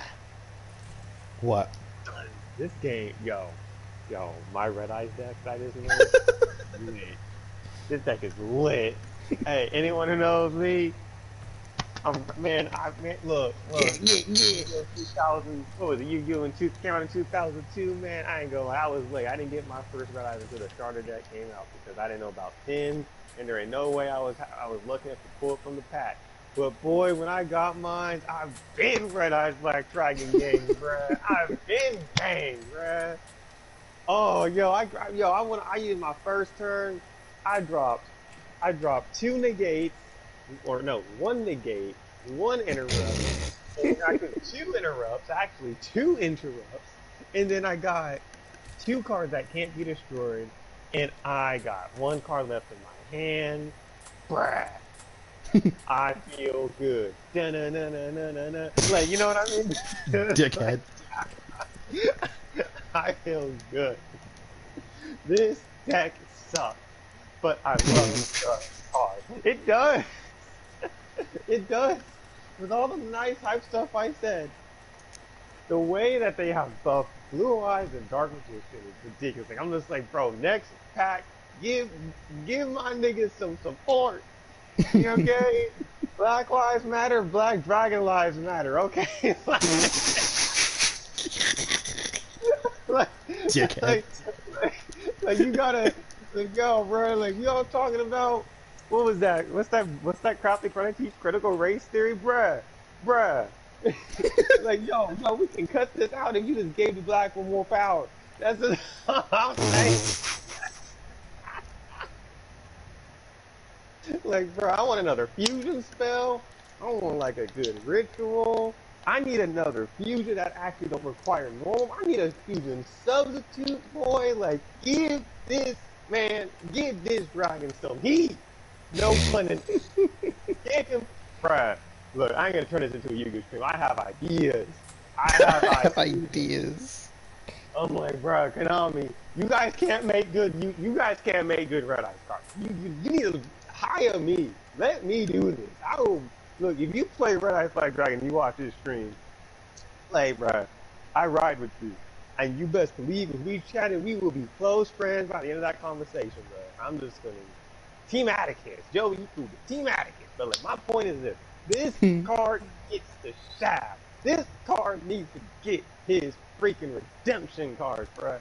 He has been bad since day one. And then, like, every single time the deal something good, they kind of take it away, or everybody else gets to abuse it. So it's like everything that he gets good, he don't even get to use. He's always bad. Like, bro, like, give my man some. Give my man, like, yes, there's guard dragons, but I was like, that thing is give him a mad about it. But, yeah, I know. Hey, it's your boy. We're done. It's your boy. It's the Rock. God dang it, y'all know when I get passionate, I get passionate. Dumbass nigga. Get passionate, man. I get passionate over this thing. Oh, I get passionate, y'all.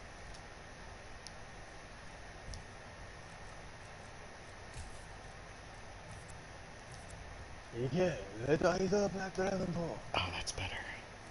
Alright. Yo, you know what's even better? I had 3 interrupts. And a destruction for my deck was ballers, man. My cards were heat. I was heat, bruh. Heat. Heat.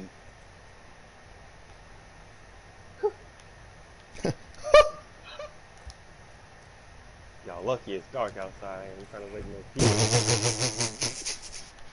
Raining now. Out here I'm laughing. I'm like, bro.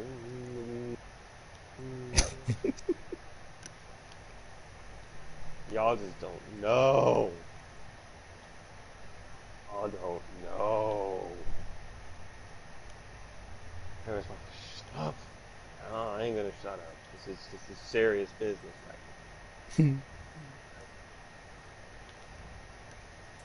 Okay. now. Okay. We have any viewers? No idea. I didn't look. No. What's up, viewers, if you watched And I it? And took the thing off, you know, the little DUI thing, because I just want it to be full screen. yo, why doesn't your one friend come kick it with us? He would be good in the car. Who, Stanley? Yeah. Then they could If got he work. nigga, you better quit that job and come kick it. Like, oh, I guess they don't really do that extra 600 a month. Then yeah, you better stay at that job. So I'm sorry. But you better come guest star one time for the one time, like, bruh. Yeah, he Like, you might. out here texting me on Instagram, I'm like, what's happening? And then I'm just like, bruh, like, we gonna come through. Like, we are your people.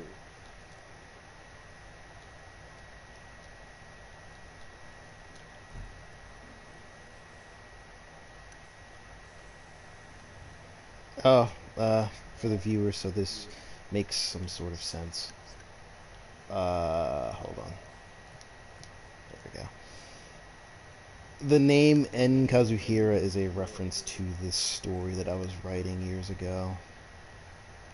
And I just never, well, I completed the first version of it. There was a second version of it where the character was named Naomi Kazuhira, and she was heavy into cars.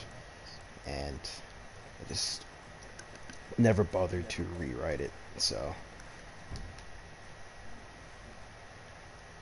and she was half Japanese. That was out for your story. Yeah. Nice. Yeah, dude, like, honestly, I think we should definitely get a laptop. Like, like right now, I'm on my laptop playing the game and testing stuff out as I chat with you, still being entertained. And Mhm.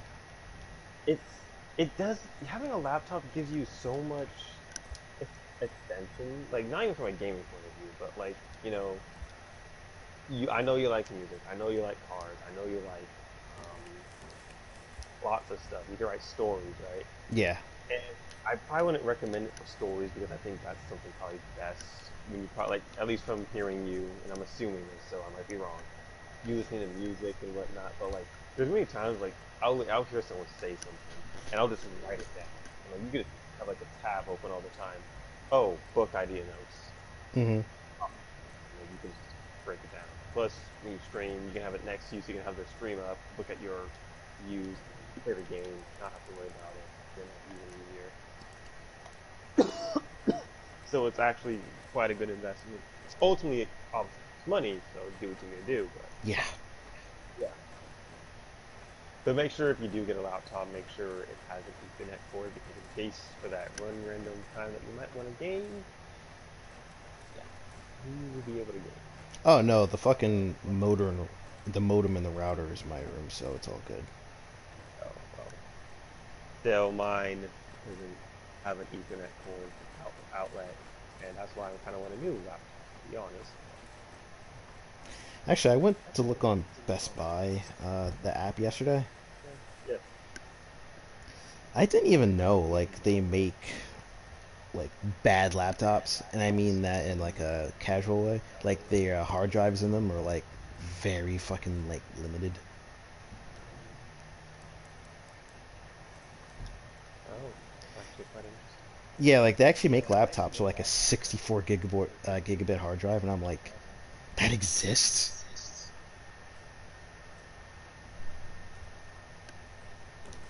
Speaking of hard drives, Fuck. I think I'm just gonna do it, man. I'm just gonna open the PS5. I know I was playing it for the whole, oh, I wanna have it, do all this BS, but seriously, I'm not going to freaking, yeah, you know where I'm getting at. Like, Mm. I'm gonna use As you should. it. And I just came here. I was like, you know what? Why don't I just that PS5? Oh, pretty much. My moral of the story is this: I need to just get a nice boosted hard drive. That's the thing. Just boost. But yeah, dude, I saw those 64 gigabit fucking hard drive laptops, and I was like, why? That's stupid. Remember the 20 gig PS3s when they used to be a thing? I had the 40 gig, but yeah, I remember the 20. See, that made sense back then because games weren't fucking ridiculously big the way they are now.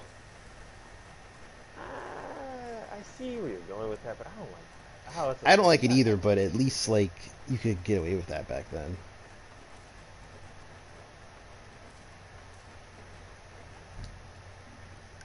Oh shit, that makes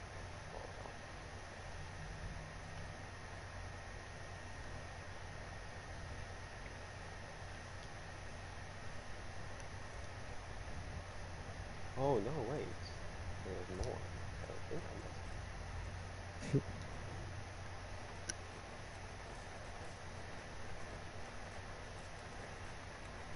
Okay, what is potential ideal move in this situation?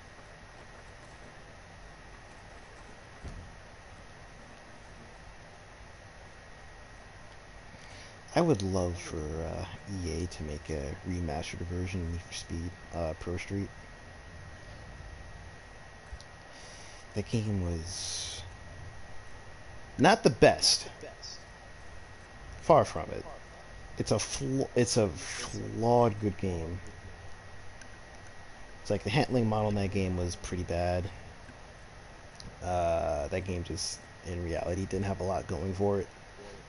But for whatever reasons, it was a good game. Once you get past all like the things that didn't make sense.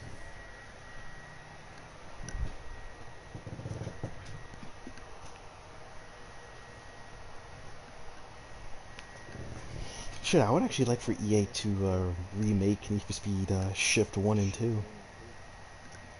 Like, the core of the game, as far as Shift is concerned, is great. Right. Just the handling model in those games was dog shit. EA Sports Syndicate. Like, the company who, the devs who made Shift, I don't know what crack they're smoking, but cars don't always handle like they're on fucking ice.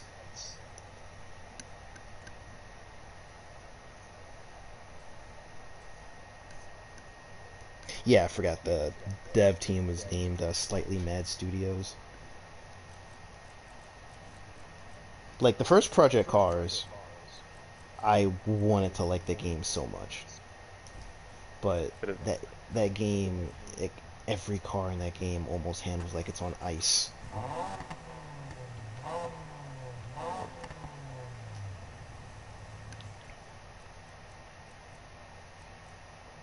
Project Cars 2, they sort of fixed it, but the sense of speed in that game was trash. At least like Shift 2, the sense of speed in that game, fuck me, it was awesome. It felt really good.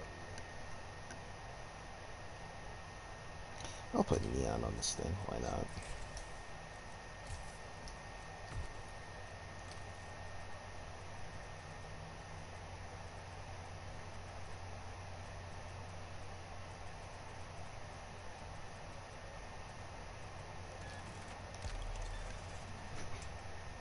Oh, actually, let me fix that for the fucking livery.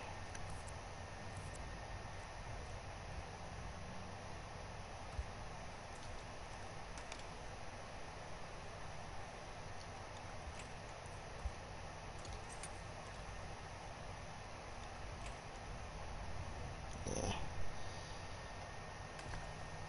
Now put that back the way it was.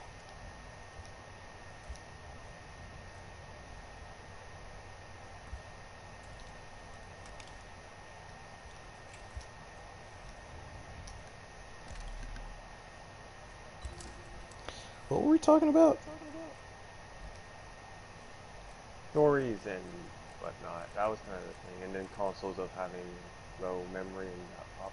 That was Yeah, the topic. laptops. Yeah, just because I forgot how much space like your OS takes up, and it's like, if I'm not mistaken, a large majority of the OS, I mean, a large majority of the hard drive space is taken up by the operating system. So it's like, fuck.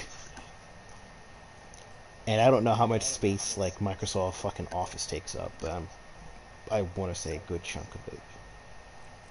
Mm-hmm. Like, I still have a desktop. I still like desktop computers, but nowadays I'm starting to really understand why laptops, people like them so much more. Yeah, I mean, they're definitely convenient, like I said before. I think gaming, I think potentially PCs are still better, but at the Yeah, same time, I'm hearing more and more about how, laptops are actually catching up. Not like at like, oh my God, you're gonna run every good thing, but mm. it's definitely to a point where it's like, hey, yeah, I got a laptop. Okay, that's cool. With me, the only game that I really want to run, and these games are old, so the only two games I really want to run is San Andreas and this old trucking game I used to play called 18 Wheels of Steel.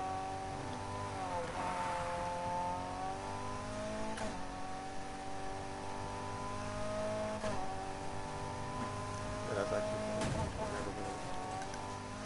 Yeah, it's like this whole like trucking simulator that I used to play. It was really fun. Oh, Time consuming, but it was fun. man, always on the cars. Cool though. I mean, that's the thing. I'm sort of convinced that that's the game that got my brother into like being a trucker in real life. Oh, your brother's a trucker, real tight. Yeah, outside of the money, obviously. Outside of the money, I'm convinced that game convinced him to be a trucker. This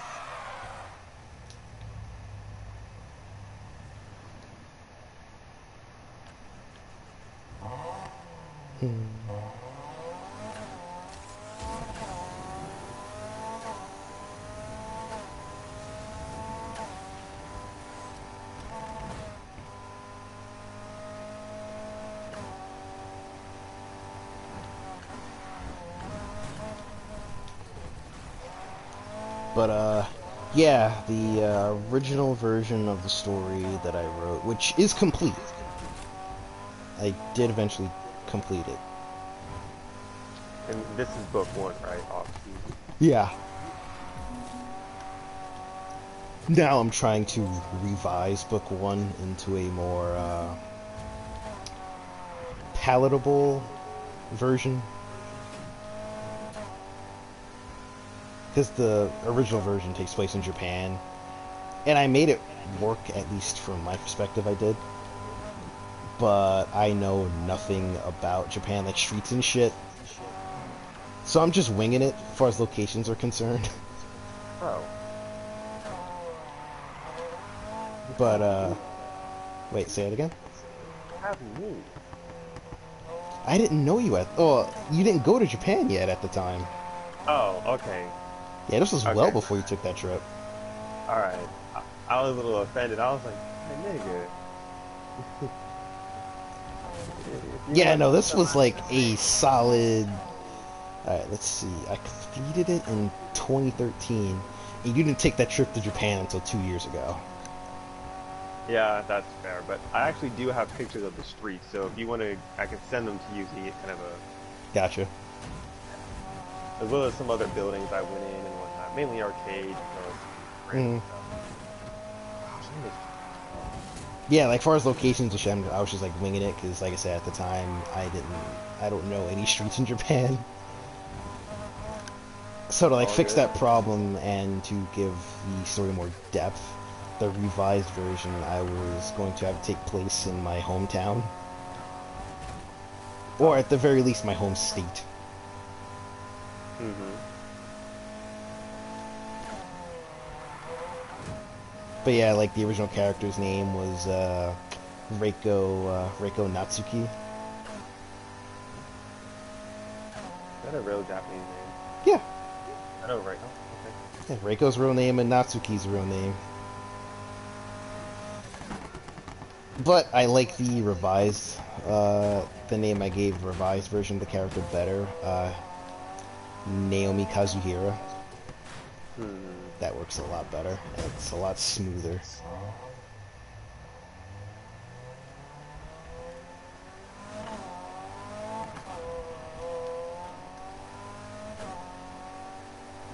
But like the plan for the series was where like she gets superpowers and all this good shit, and then like later on she doesn't necessarily start to resent humanity, but she starts like a secret society with her friends that eventually gain superpowers, where like they pull strings to like keep peace on Earth, but eventually kind of goes overboard, and she starts getting really militaristic about it.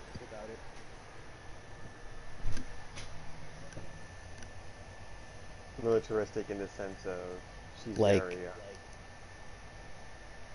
very. essentially sort of like ruling the Earth with an iron fist. Oh, Like a power dictator. controller. Yeah. Because, she'll eventually get to the point where it's like, alright, I'm fucking sick of these dickheaded humans doing all these dickheaded mistakes. So, now, since you guys are fucking retards, you're getting your rights taken away. Okay. Um. I guess all I can say is chill, chill, chill, chill, chill. That's all I'll say. I mean, that is one of the reasons why, like, dictators rise up to power, because they're like, alright, you guys are fucking idiots. And they promise better shit, which, most of them never deliver on. I was about to say, they can deliver on that better. That would be nice. But I think it's safe to say a lot of people unfortunately don't. Yeah, because power corrupts. And on top of that, the masses don't don't make them keep their word.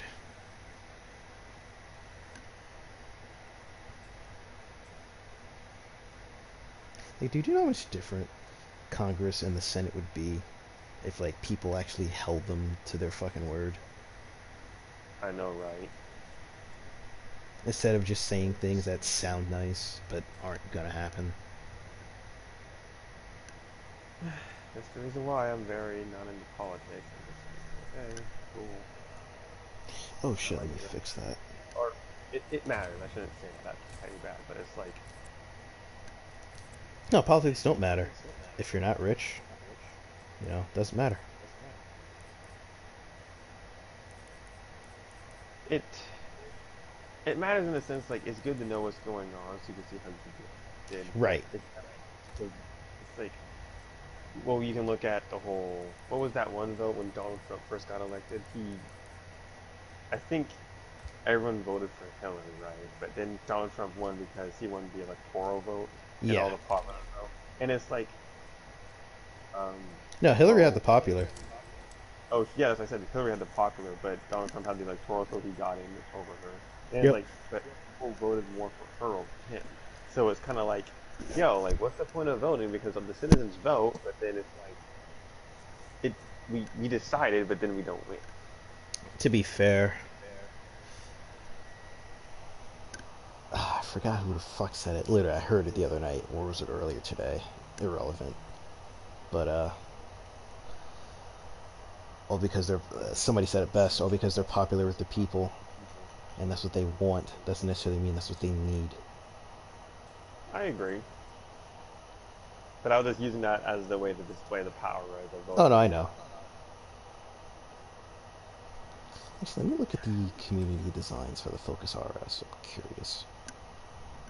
Of course, there's a Ken Block design, as there should be. His cars look sick as fuck.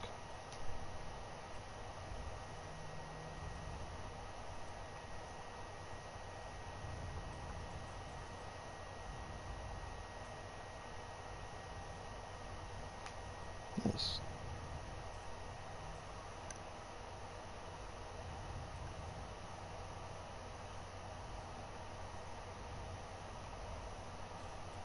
Right, I think it was Assassin's Creed 3 that said something like that.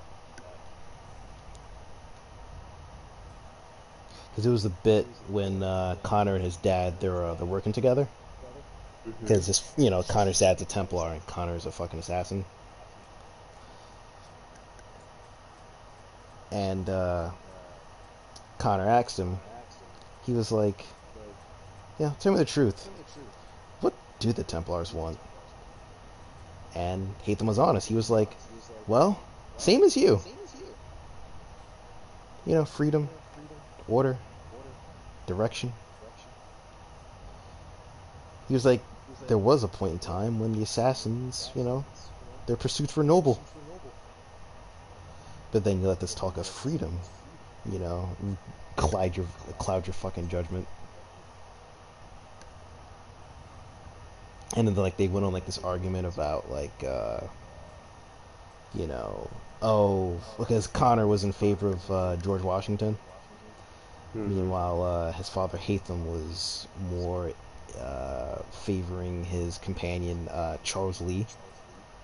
Okay. And Connor was like, "Oh, fucking, the people wanted Washington. You have to respect that." And Hatham was like, "Fuck what the people want. Washington's incompetent. All because the people chose Washington doesn't mean we should respect that. Because look at what's happened. He has lost every battle he's in. He's losing the war." I have to honestly agree. It's like there's many times where like when you're put into that decision mode, whether you're a leader or not a leader, and you have to choose what is going to be the long-term benefit of you making the decision. Like that actually matters. Like Mm, popular thing is this: people are saying, well, if you don't like going, you should probably quit and get a better job. And it's like, I can't lie, I was kind of afraid to work. I was kind of afraid to quit. I kind of wish I still did quit and did something else. But when I was looking for other things, I was like, well, you know what? Maybe I should do this because, like, if I do survive this, I will have a nice set of foundations and hmm things easy. That's true. But if I did what everyone told me to do, well, I would not be here now, right. or I would not be the same individual as how I should be. But Yeah, because Hatham's argument was, is Charles Lee a dickhead? Yeah, but he's a more competent leader.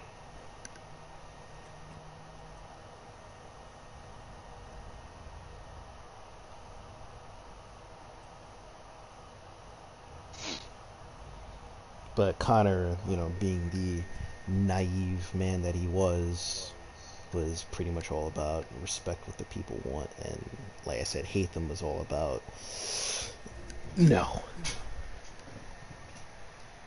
negative. I love that word. Neg.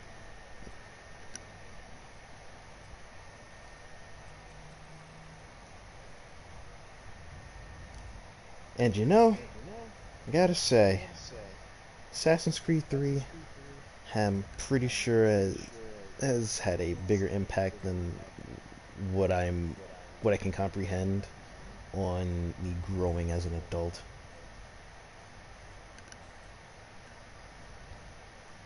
It's one of the very first games I remember being conscious of that made me question if like the good guys actually had like like their motives and shit were actually sound, or rather the way they went about it.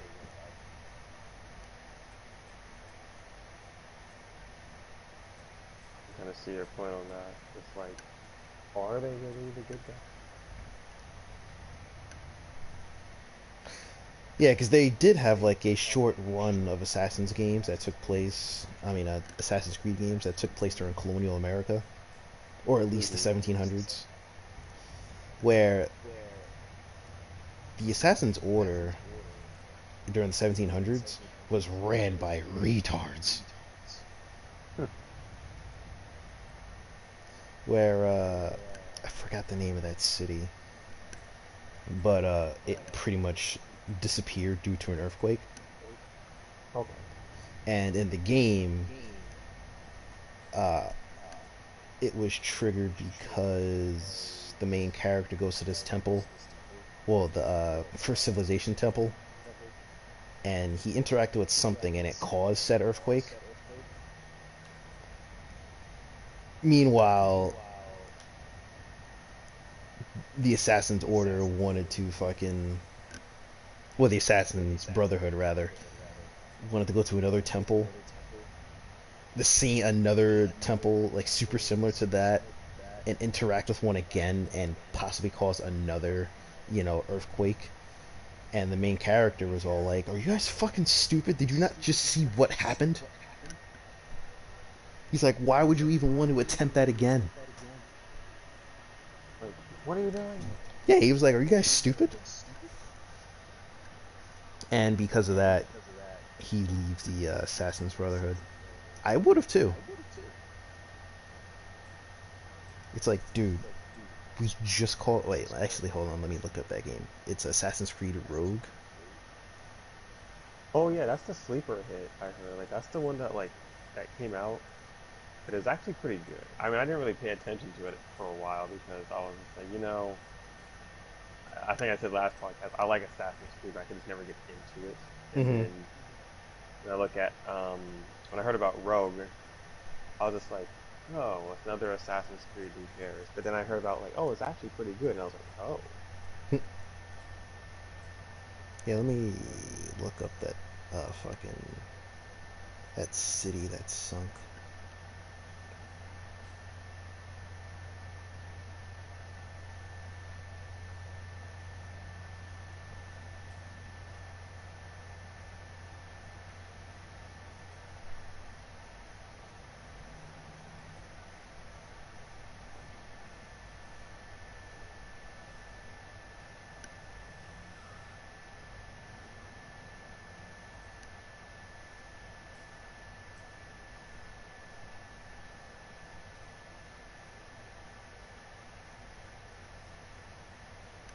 Oh, okay. It's this city in Portugal called Lisbon, and in real life, it was heavily destroyed by an earthquake. It's mm, livable now, of course, because yeah. that was hundreds of years ago. But there was an earthquake back in the day that basically shafted that place. And yeah, because they grabbed a piece of Eden from a temple in Lisbon, Uh-huh. or Lisbon, whatever the fuck. And grabbing that piece of Eden triggered an earthquake, and basically the assassins were too stupid and greedy, and they didn't take into account, oh, if we take another piece of Eden from a similar temple, this would cause another earthquake. And the main character's like, all right, yeah, fuck you guys. It's like you just tried this, and look how bad we got messed up for it. Yeah, Don't do it, or you shouldn't do it again. Pretty much what you're saying. yeah, it's like some things are better left untouched.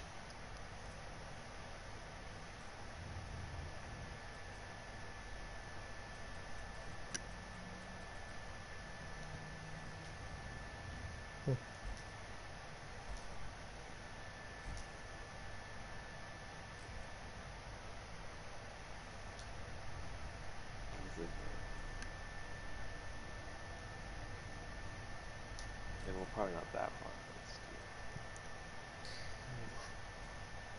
Oof. I know we've been well, we've been doing the pod for like a minute. Not a bad thing. It's what you kind of wanted. True. Like, how long has it been? Like 3 hours? Like, this is actually quite long. Yeah. Yeah, ooh, 3 hours. Jesus Christ. Did we cut it? Yeah, we'll cut it. Alright. For Alright, those who peeps. watch, we appreciate you. Yeah. Yeah, we didn't mean to stream this well, start the pod this late. We both got lazy and fell asleep. And life interfered. Appointments canceled. Yeah. You don't gotta go into detail. Uh, I just had to troll, that's all. Oh, Jesus, it's almost 4:30. Like the good old days, remember? Oh, yeah, remember that one night we stayed up till about like 8 in the morning playing DOA like a bunch of retards? Oh yeah, I remember that. Well, 8 in the Uh, morning in my time. well, yeah. Dude, man, I remember staying up with you and it was like 7 o'clock. I, Yeah. when I was can't remember that. That Fun was the times most. being a retarded teenager. Mhm.